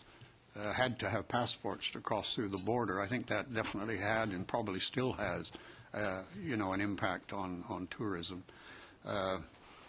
Unfortunately, I mean, at one time I grew up on 16 miles from the U.S. border in Manitoba. We used to cross it every day and back and forth, and nobody paid any attention to it. If you wanted to, you could go a half mile and phone in to the U.S. Customs and tell them you were coming. If you didn't want to do that, you just crossed over. Those days, unfortunately, are gone forever. And as I said, they've gone because of the terrible reality that the world did change on November the 11th. And we do have very serious security threats. And therefore, travel is never going to be as easy and as simple as it once was. That's a reality we have to face, I'm afraid. Mr. Bissett, I listened carefully to your testimony, and you referred to talks between our Prime Minister and the President of the United States that sort of precipitated some of the requirements that need to go in this in the perimeter agreement. And I believe without question, but maybe someone can argue that this border that we have with the United States is the longest border any two nations share in the world. So certainly it is in our best interests to implement systems that will facilitate that travel back and forth between our two nations. Can you elaborate for us perhaps what some of the consequences are if we do not implement the ETA system? Well, I think we've already seen that. I think, as I mentioned towards the end of my talk, the U.S. perception always has been since 9/11 that Canada has been soft on terrorism. Many of them still feel that way. It started with Senator Hillary Clinton and McCain saying that a large number of the 9/11 suicide bombers entered from Canada. And that has persisted. It's been mentioned even by the head of the Homeland Security Service, I forget her name now, a couple of years ago. That perception still, I think, exists, and it's been extremely difficult for Canada to change that image. Thank you very much. So, I mean, until recently, when the Prime Minister and the President got together and said, look, we're serious about this, we have to have a perimeter security concept, as the Europeans do, we're not going to make headway in freeing up the border. Thank you, Mr. Bissett. Ms. Simms. Thank you very much to all three of you for your presentations. I'm going to return to the privacy issues which have been raised by the Privacy Commissioner in the written submission she sent in. And she talks and questions very seriously the new system, its implementation, etc. Specifically, Ms. Stoddart says that personal information from individuals coming to Canada, whether it's for tourism, business, or to visit family, will be retained for 15 years. On the other hand, we're hearing loud and clear that the ETA approval could be for 2, 3, 4, 5 years, indeterminate yet. And yet, we're going to collect people's personal data and keep it for 15 years, which seems exorbitant to me. She also goes on to say that the Government of Canada should be more transparent about how it uses this personal information collected from travellers, and that there should be careful scrutiny of the new system. And if you were listening to the testimony earlier from the department, we did hear that they're working on questions on a form, but it hasn't been determined yet. And they haven't decided. Right now, there's no plans to share it with anybody, but clearly there's only saying at this time, and that could change any time. So my question to you, Robert, specifically, is what recommendations would you make, given your technical expertise, to protect privacy and ensure proper oversight and scrutiny of the new system? Not really my my area of expertise. I do hear your concern of the 15 years. I know with biometric information generally, there's a policy, and if you retain it for the period you need it, and then you dispose of it. I heard testimony earlier saying that that really is the spirit of the Privacy Commission overall, that if you don't need the information, you should be getting rid of it. That makes sense to me. I can't talk to, I mean, you said more transparent. You'd like to have the what's being done with the information to be more transparent.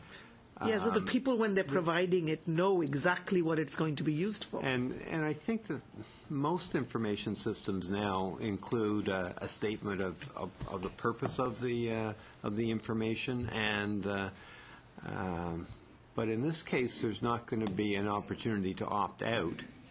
If you want to come to Canada, you will have to provide this information. So that will be the way I would expect it. And when you commented on plans to share the information, I have no knowledge of what the plans are. I can see that if we want to respect each other's ETA, ESTA, there may be some advantages to do that, but I haven't thought through that. Do you know if the Australians, with their equivalent of the ETA, is that for non-visaed countries, or is it for everyone who goes to Australia? Everyone. It's for everyone? Okay. Okay, thank you. I just was sitting here wondering that. It's a little simpler system than they request less information for the Australian one than for the American one. Yeah. And we don't know what we're going to request yet. Okay, so that's a good point. If the information is kept for 15 years, and maybe you can help me with understanding the following. How do you think this information could be secured from hacking and other potential breaches? And after 15 years, how would this information be disposed of? Do we just hit the delete button and it disappears? Well, we do that with immigration backlogs. Sorry. There are just a joke. These guys will get back at you. I think you'll find that a lot of government information has a policy associated with how long it's retained, and it's deleted automatically as opposed to waiting for someone to push the delete button. Thank you. The Privacy Commissioner also raises questions around how the new ETA system would interact with Canada's other numerous existing traveller monitoring systems. Do you have any thoughts on the integration of this new electronic visa with other information collected by government agencies?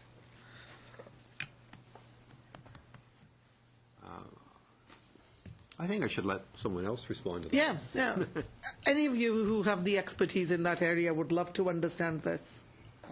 I don't have the expertise in that area, but one comment I'd like to make is when we're talking about personal information, I mean, what are we talking about? Certainly on the Australian form, I've seen it, and I presume ours would be somewhat similar. All you're asking for is all the information basically that's on your passport. Your name, your address, your date of birth, your citizenship, and whether you've ever had a criminal offense. Not much more than that on the Australian, and the purpose of your visit. But surely that's not information that is that you can't share with others, because everybody knows it or can get it by looking in the phone book, basically. Yeah, unfortunately, Mr. Bissett, we don't know exactly what we're going to be asking for yet. And there is some concern regarding private information being shared with other entities other nations. So we'll let that sit. And do any of you have any recommendations on how the new system might be implemented to minimize the negative effect it could have on Canada's tourism industry? May I speak? Mr. Collins? As I indicated earlier, hopefully when it's all implemented and it's working properly, it's going to be a very positive development. I don't have a lot of details on how it's worked in the United States, but I have seen the figure that 98% of people who have to get the authorization to go to the United States are approved almost immediately.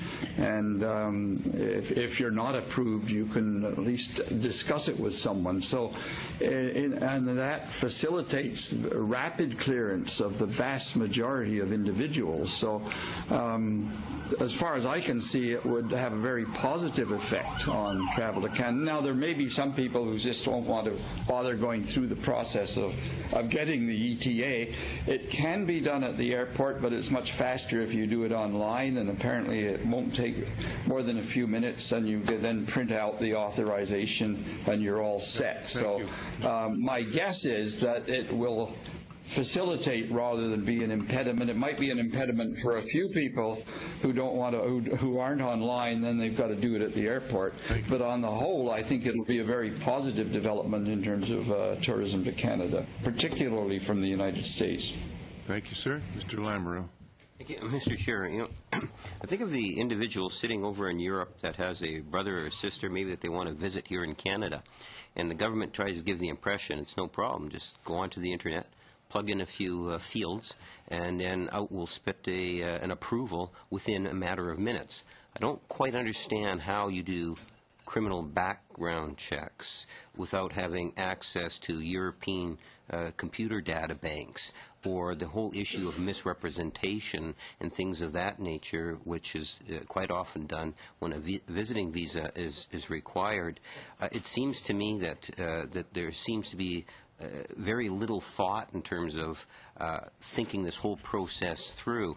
Mr. Bell, you really intrigued me when you indicated that that the whole idea of biometrics needs to be incorporated into it. And it supports what I'm thinking, and that is the government has this idea. It has an agreement with the United States, and now it's feeling obligated to fulfill that agreement. So here's a budget. Let's kind of sneak this thing through here. Yeah, we haven't really thought it through, but we're going to put it into this budget document, bring it in, pass it, and then we'll worry about it in terms of the regulations. My question to you is, do you believe that this, the current, what we can see today, what we know today, is going to be effective in terms of screening people out? In other words, are there people that are going to, outside of Canada, that are still going to be able to come into Canada? How much of a barrier really is this, unless we put in measures like biometrics? Is it going to prevent people from coming to Canada that are really determined to come to Canada from countries that don't require visas? Well, I guess there's 2 points to that. I think that many points, I guess. The first of all, I'm not on the government side, so I don't know the information that they have in their databases. But I think you would find that the government has information on, say, human rights offenders. They will have that would be inadmissible. They would have information on fugitives that have been identified as people that are international that may be traveling on a Canadian passport. So they would have some level of information that more than just information based on Canadian activity and criminal activity. They would certainly know people that were refugees, refused refugees, or people that were deported for criminality. So there's a set of information that's there, and this will provide value. But the bad guys are pretty smart, and they will say, all right, how can I get around this this name requirement? Can I get documents that are clean, that are issued by a country that in another name Can I get assume an identity, get documents associated with that? So that's the hole that I was addressing. Yeah. And I think that it's a significant hole, and I think that Canada's been kind of slow to respond to that. Other countries are faster to identify that as a concern and to start to implement biometric checks as well as name checks. Yeah. So it's fair if I draw the conclusion that there is a fundamental flaw by not addressing the issue such as biometrics, that this sense of security isn't maybe as secure as one might think without having a more diligent system to ensure that those type of issues are dealt with. And I think that's true, and Canada's sort of starting to do this now with the foreign residence program that they're and the visa application programs. They're now looking at capturing face and fingerprint. It's a good step, but we haven't implemented any face recognition at the border to see if you identify people that are coming in under good documents but different identities. Yeah. And that's a step that should be taken. It should be taken prior to people getting on the plane. Just so but the ETA is the first step, and it's a good first step. You know, that's really my point. It's a good step, but there's another step, and it's interesting that each of the other speakers identified that as a hole or an opportunity to enhance security. Thank you. Mr. Opitz? Thank you, Mr. Chair. Now, Mr. Bell, you've been involved in implementing a lot of the biometric systems around the world. Can you take some time and describe to us your impressions of it and how it's working in those various countries? Because there's got to be differences with these nations as well as to how it's working. And if you can elaborate on your experiences, that would probably be very helpful. One of the systems that I really like is the one that Australia implemented. And Australia was an early mover to going to an electronic passport, and they then moved to having automated gates for processing of passengers, so that if you're now traveling into the country with your electronic passport, you put your passport in, it reads that, and it captures your face and says, yes, you can come in. It's actually a little bit more complicated than that. There's 2 steps to it, but that's the essence of it. Now they've done an arrangement with New Zealand, and so that the same smart gate is being applied in New Zealand as well as in Australia. It provides for fast and easy access between 2 countries that are quite compatible, perhaps like Canada and the United States. And the take-up on this automated system in New Zealand has been very significant. It's in the 70s and 80% now of people choosing to take the automated lane versus the traditional staffed lane. And it allows for people to make their declarations, no agricultural goods, no money, no firearms, that kind of declaration in an automated way. You can do it at the departure level rather than at the arrival of the new country. So on the departure side, you often have more time to do this. So it's certainly facilitates things for the traveler. Well, Nexus-like in a way. It's Nexus-like, but they chose a different route. They were going to go a Nexus route, and then they said, why don't we do something that works for everybody, not just for a few people that are going to pay $75 more? And so they took this route that builds on their electronic passport and the checks that you do to issue a passport. And so in your experience, public perception is fairly high and positive about this? It's very positive uptake on this, and they're now expanding that to other traveler groups as well. Did they have similar concerns to what we had prior to its implementation? I was working with the New Zealand people, and at the government side, they only saw opportunity. I mean, I presented to the Privacy Commissioner and to other folks in New Zealand, and they saw that this would work and work well. What was the Privacy Commissioner's comments in New Zealand about this? And when she came into the meeting, she didn't know much about face recognition and was concerned. We demonstrated that, first of all, it works, because we just said, well, here's the database of the New Zealand passport holders. Mm-hmm. Let's see if we can find you. And there it was in a few seconds. So she said, oh, it works. And then we talked about what we would do with this information and how we would keep it and how we would destroy it. And at the end of that time, she was saying, well, I can support that. Now, their use of that information, the length of time, is it going to be similar to what I don't know what the policies are there. Now, what about some of the countries that are non-Canada, U.S., New Zealand, like Portugal, United Arab Emirates, Philippines? How are they reacting to the implementation of this? I'll take them one at a time. Portugal was initially coming from behind. They were behind in doing their e-passport. They needed some help getting going on that.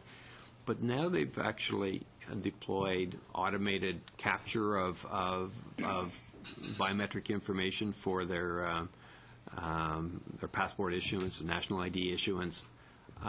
So that automated process deployed throughout missions around the world is working well.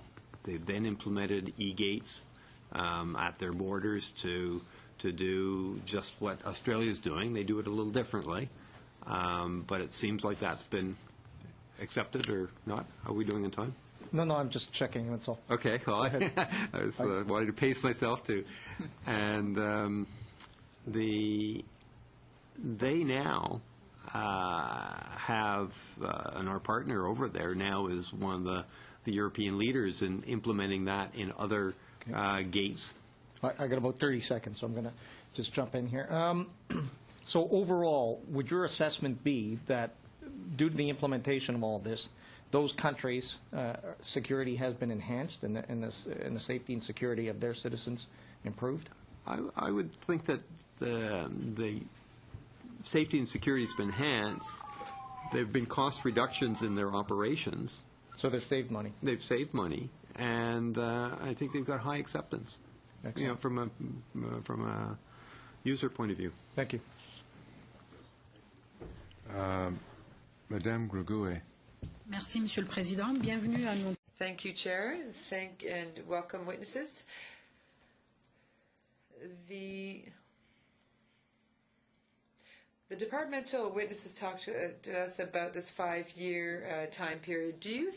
What do you think of that time period? Do you think it's long enough, or do you think you should lengthen it or shorten it?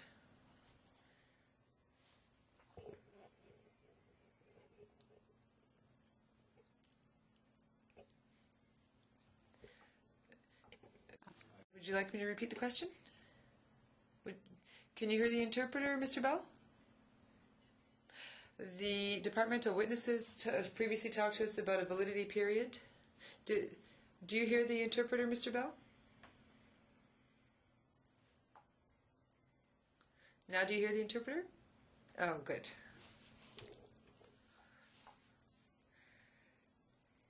I'll start over. So the departmental witnesses previously talked to us about a 5-year validity period. What do you think of that? Do you think it's long enough, or do you think it should be lengthened, in your opinion? 5 years. Australia's 1 year, U.S. is 2 years. and they're all limited by the passport duration. So if your passport's going to expire in 3 years, it would be good. If it's going to expire in 6 months, then it would be limited to the 6 months. So for Canada with a 5-year passport and a 5-year limit on this, those are compatible kinds of times.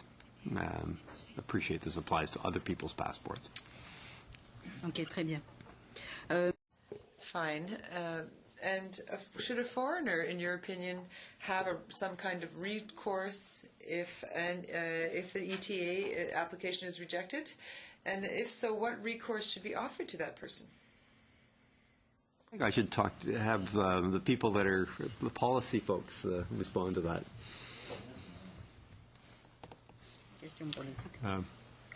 Well, yes, I think I don't think they should have the rights of going to the courts about it, but I do think they should ask that if they think there's been a mistake made, either in their record, or they should certainly have an opportunity to try and have that corrected. Okay. And I just assume that that's built into the system. Because, I mean, if you're refused in Australia or in the United States on the electronic travel authority, you do have an opportunity then of going before a visa officer and explaining why you think a mistake has been made.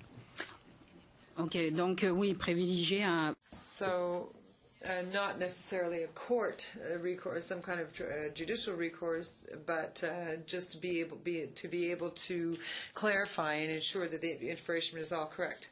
So, questions that travelers must answer to obtain a travel authorization were broadcast by the media. These are questions that have to do with offenses, criminal offenses, espionage, terrorism, etc. Could a foreigner simply answer these questions so as to obtain the ETA, no matter how correct the data provided is? Et qu'en est-il à ce moment-là, justement? And in that case, what about false documents? What about false evidence that's brought forward to support those false claims? Well, I think clearly that the system that Canada is going to introduce initially is not on a biometric system completely, and therefore what you're saying is probably true. I mean, there is the possibility for fraud, and there is the possibility that you can answer questions falsely and still get in. I think that's the weaknesses that Mr. Bell has already pointed out. And in addition to that, of course, very seldom is a well-known terrorist who might be on some sort of a lookout note going to travel under his own name. He's going to travel under a false identity and probably with a false passport. So unless you have face or eye biometric recognition, the system is surely inadequate, but it's the best first step forward, I think. And you know that biometrics were always assumed in the border plan right from the beginning. In addition to that, I think that the system, even though it has its flaws, does act as a deterrent. Although a lot of people are reluctant, if they have a criminal record, to apply because they assume they'll be caught out. On the other hand, I mean, I don't know about other people, but if I'm traveling to a foreign country, I always feel much more comfort if I'm guaranteed beforehand that I'm going to get in when I arrive. And that, I think, is a big benefit of this system.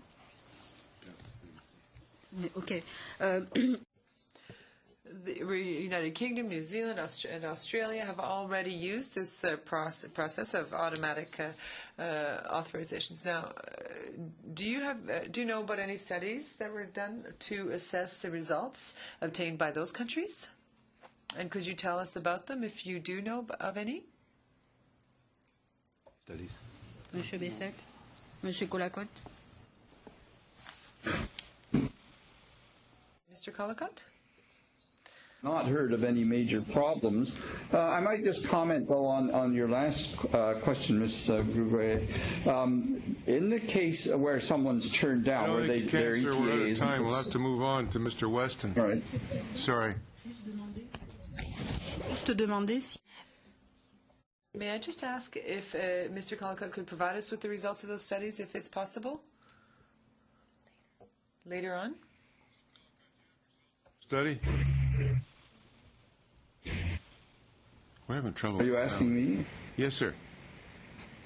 Well, I said I'm not aware of any studies. Yes. Mr. Weston. But as far as I know, the systems worked well. Sure, thank you, sir. Mr. Weston. Merci, Monsieur le Président. Combien de temps est-ce que j'ai? Thank you, Mr. Chair. How much time do I have? Bienvenue encore. I have several questions, and I'd like to welcome these witnesses once again. On the West Coast, Mr. Collicott, thank you for being back.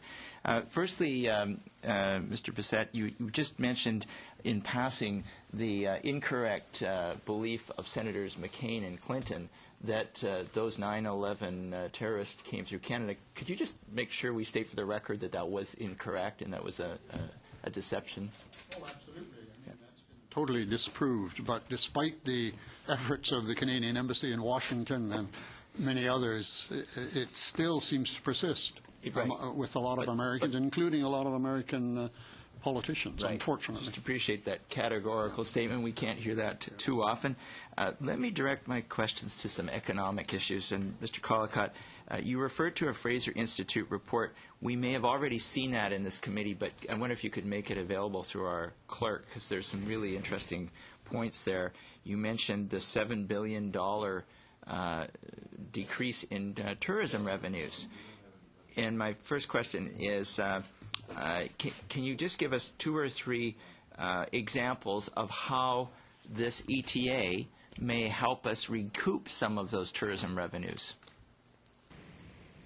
Well, I think it will make Americans more comfortable about coming to Canada simply because when the system's up and fully working, they'll be able to enter much more easily than in the past, and they'll be the American government will be more comfortable with the arrangements we have in place, and I think we'll see a resurgence of the number of day visits and overnight visits, which have gone down dramatically to well under a half of what they had been before 9/11. So I think it simply raises confidence in each other's border security and will result in increased revenue, particularly for the Canadian tourism industry. Put you on the spot, but drilling down a little bit, I understand this ETA isn't going to apply directly to American citizens coming from the United States. It would apply to visitors from other countries. Do you still hold to the belief that it will help us increase tourism revenues? Well, I think the border in general will be, it'll still be fairly tight in terms of security, but I think it'll be a lot easier. And I take your point. The ETA does not impact directly on American citizens, but interestingly, one of the issues in connection with the cross-border traffic is that we don't now we're not able to track who's left the country, and this when the whole system of Beyond the Borders Action Plan is implemented, we will be able to tell the Americans who have left their country because we know who's entered ours, and vice versa. So I do take your point that there's not a direct line between the ETA and cross-border travel, but when the whole of the action plan is implemented, I think you're going to see a solid resurgence of U.S. travel to Canada. Right. So part of an overall picture. And Mr. Bissett, you were referring us to the high removal costs that relate when we make an error in judgment as an institutional entity and let someone in we don't think should be here or who breaches our securities policies. Can you restate what that number was?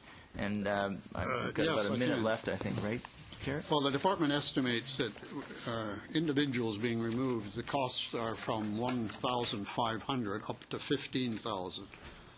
But they have had cases where the costs are much more than that, up to $300,000. And sometimes over many years, as you mentioned. Well, I mentioned that the departmental estimates for this year are introduced was $540.7 million for removal over a 5-year period. So we see benefits in terms of increased revenues through an enhanced tourism sector and decreased costs by reducing our cost of removal, which is probably why we have 3 witnesses who are generally very supportive of this program this morning. exactly, but the 540, that's just for removal, but the costs of having inadmissible people in your country are much broader than just the direct costs of removing them, because they are here, they get free legal advice to go before the courts. They, if they're here, they're being looked after often. So, I mean, there's indirect costs for having. Thanks for clarifying that. And because we leave no witness behind, Mr. Bell, you're an expert in assessing documentation. This is very quick. Very quick. What impact do you think this ETA will have on those who use fraudulent means to get in the country? No. There you go. Ms. James is next. Thank you. Thank you, Mr. Chair, and welcome to all of our guests. Welcome back, I should say. I'm going to ask a question to each one of you. Hopefully I get the opportunity. My first question is going to be to Mr. Bissett. In your speaking notes, or your talking notes at the front, you had mentioned that you were in favor of this simple measure. And, I mean, I'm looking at the changes that are included in the bill C-45, and, I mean, really it's just a couple of pages, not even 2 pages, a few paragraphs. But why do you refer to it as a simple measure? Well, I think it's a simple measure in the sense that it enables, it's a benefit to the country to make sure that inadmissible people don't get into the country, and it's a tremendous benefit to people who are traveling to know that they can enter once they've been pre-cleared abroad. In that sense, it's a simple solution to what has been a tremendous problem for the traveling public, particularly after 9/11, where all countries are more stringent about who they let in and who they don't. So, I mean, it's very sometimes time-consuming and difficult to apply for a visa. You've got to go in, you may have to be interviewed, and a lot of countries require visitor visas. The only ones that are exempt in Canada are Western European countries, or mainly most of the European countries, and the United States. Most of the other countries require visas. Thank you. Just as a side note, I'm not getting any sound in my earset. Got it on. Yeah, I do. But in lines with that, I know that's a simple measure. I agree with you. It seems like a no-brainer to me. All 3 witnesses today, Mr. Bell, Mr. Bissett, and Mr. Collicott, you've all mentioned the importance of biometrics and proceeding with that. So really the electronic travel authorization is really just one part of the puzzle that we're trying to solve a significant problem and potential threat to Canadian soil. Would you agree with that it's one part of the puzzle that we're trying to solve? Yes, indeed. And also, this is in direct, and I believe that we've mentioned this already, the Beyond the Border Action Plan. This is something that was previously signed, an agreement signed between the United States and Canada. So the changes that we're seeing here, that we're discussing today in committee, this is, I don't want to say it's a housekeeping measure, but really it's to ensure that that agreement goes forward and that we have the proper mechanism in order to apply that agreement to law and implement it here in Canada. Yes, I see it as an enabling provision. It enables the government to go ahead and do what we're committed to do by this agreement and by the meeting in Washington between the Prime Minister and the President. So there's really not any surprises in this part of, correct. Mr. Collicott, I was going to address the next question to you. You had mentioned, and I'm glad actually that you did speak of this, because sometimes in this committee we hear from members of the opposition and they try and imply that citizenship in Canada has the same benefits as people who are non-citizens or even those that are trying to come to Canada as a visitor. And you actually mentioned something, and I wrote this down, you put non-Canadians who are not even here yet. So I'm glad that you actually mentioned that to the committee, that citizenship does have its value here in Canada, and that when we talk about privacy issues or even applying the Charter, that it applies to Canadians here differently than those who might be trying to come to Canada for visit, business, or whatever. I'm just wondering if you could comment a bit more on that, please.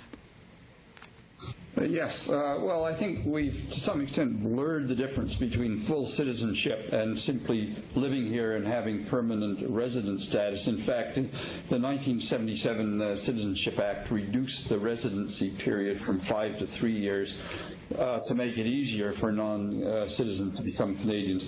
I think we have to welcome and protect particularly permanent residents in Canada, but I think we have to recognize that they do not have the same rights as Canadians until they are full citizens, and that's in international law. As I mentioned, the consular conventions don't allow countries access to their non-citizens just because they're permanent residents. So I think there will be efforts to blur that distinction for the purposes of criticizing the implementation of this act, and I would agree with the other witnesses. This is a very first stage. Incidentally, biometric sharing is part of the action plan. That's supposed to be introduced by 2014. I'm not sure they'll be able to meet that deadline, but this is a first step. It's enabling legislation, and I'm sure the specifics will be discussed in committee when the governments come up that decided what databases it's going to use and what privacy issues are. Thank you. Ms. Sitzabayeson. Thank you, Mr. Chair, and thank all the witnesses for being with us. Reading from the briefing that we've gotten from our analysts and from what you said earlier, Mr. Bissett, we know that the Beyond the Border, a shared vision for perimeter security, and the rest of the title was established by the Canadian Prime Minister and the U.S. President. And what I'm learning from what the analysts have included is that the subsequent action plan includes joint priorities in areas of cooperation, such as establishing a common approach to the screening of travelers. And it's kind of along the lines of what you said earlier as well.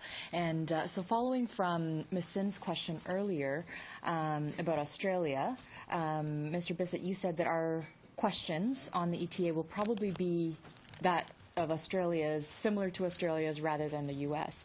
But since our cooperation agreement to have similar screening is with the U.S., wouldn't our questions actually be, clearly all speculation because we don't know for sure, closer in line with the U.S. since we're trying to streamline and harmonize our process with the U.S.? So it will be the more stringent questions? I think you're probably right. I haven't seen the questions the U.S. ask on their ETA. I have seen the Australians, and the Australians are, as I said, very simple. Basically, who are you and what are they? Mr. Bell, do you have anything you'd like to add to that? Well, I do, because I did actually look at what information is required for the two, and the U.S. does require more information. They really are looking at the kind of questions you ask they ask when they travel. They're asking for contact information, travel information, address while in the U.S. They seem to be the additional questions other than just the personal information. Right, and from the Privacy Commissioner's submission, we also learned that the U.S. asks highly sensitive questions about exposure to communicable diseases, physical or mental disorders, substance abuse, criminal history, and all that is apparently in the U.S. I think that's correct. I was unable to get the exact I'm going to trust form. the Privacy Commissioner on that. I would think so. So ours will probably be more in line with the U.S. So it's earlier you were mentioning that it is far more stringent than the Australia's. Changing gears a little bit, we know that the new Section 11 of IRPA, after the changes from this bill go through, states that the traveler will provide data online or by other means, and this information will be assessed by the system or an immigration officer. Do you know what conditions will determine if the ETA will be assessed by the system or an officer? Like, as I would understand it, the automatic system would go first. If there were any anomalies, that it would go to an officer. Okay. So we don't know. And do we know what the other means are? It says we'll provide data online or by other means. Do you know what other means? I think that the way I understood that was that you would have the information provided by the individual or by the travel agent or even by the airline. And it's interesting when you look at the Australian example, there are maybe 8 countries that are allowed the citizens to actually do it online themselves. Otherwise, they're looking for a service provider to do it, such as a travel agent. Okay. And so maybe the airport kiosks are other means and not online. Maybe that's not connected to the internet. I just heard that earlier. Yeah, that's what we heard from the citizenship officials earlier. Should a foreign national have any recourse if his or her application to an ETA is denied? And if so, what would be your recommendations? Like, what recourse do you believe that CIC should provide to these foreign nationals if their ETA application is denied? Well, I think I've already mentioned that maybe I'm wrong, but I assume the system provides for if your ETA has been refused and you think a mistake has been made or you want to discuss it, you can do so with a visa officer in the country where you're located. Before you Thank you. book your travel. Mr. Long has the final word. Thank you, Chair. I travel a lot before I entered politics and business to over 30, 40-plus countries, and I find that this ETA or even the visa is an entirely reasonable measure because it does facilitate entry. But there are 2 points that I wish to address to Mr. Bell and perhaps Mr. Brissett is, as we go to a more internationalized world where people with different surnames, whether we use the right Chinese character, whether we use the right Arabic spelling as in AL or EL, I find that the ETA is a much simplified tool to address these issues because now you're not relying on standard tombstone data and someone who, whether they come from a French background, an English background, in translating your name as you enter the country.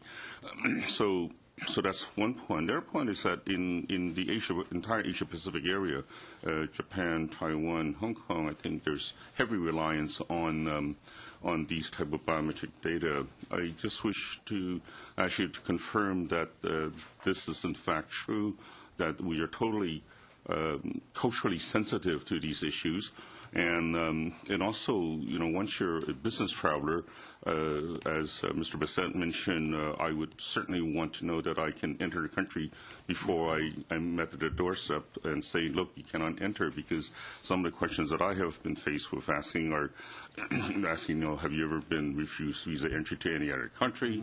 Do you have a communicable disease? Are you bringing any commercial goods in? And also another question might be, have you ever been refused entry to this country? So those are pretty standard questions. I would have no issue with any of those questions being asked of me as a business traveler. So, Mr. Bell. Well, I too have probably traveled in 40 or 50 countries, so I empathize with you.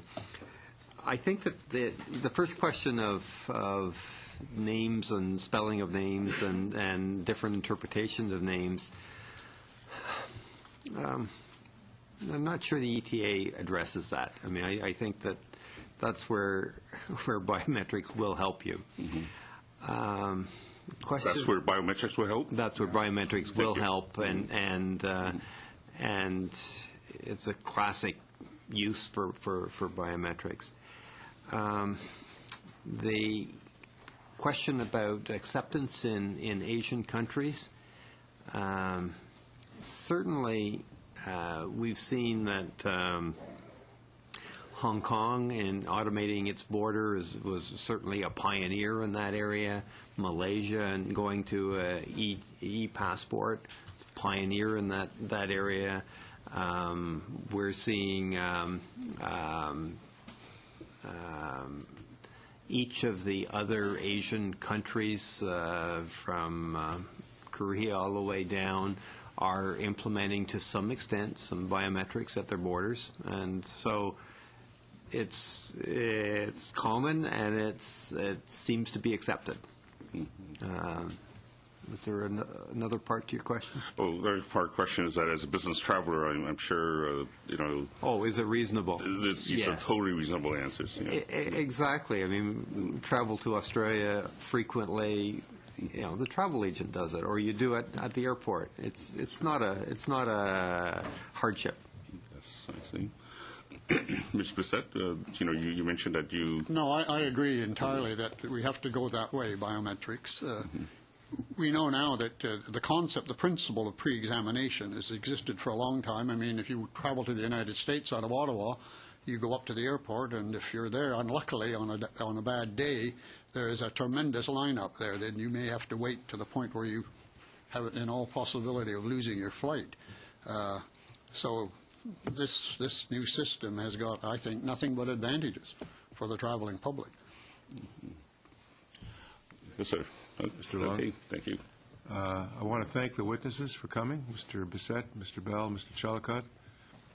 We appreciated your words, and will help us understand these sections better. Thank you very much. We will now go into in camera, where we have some committee business to discuss.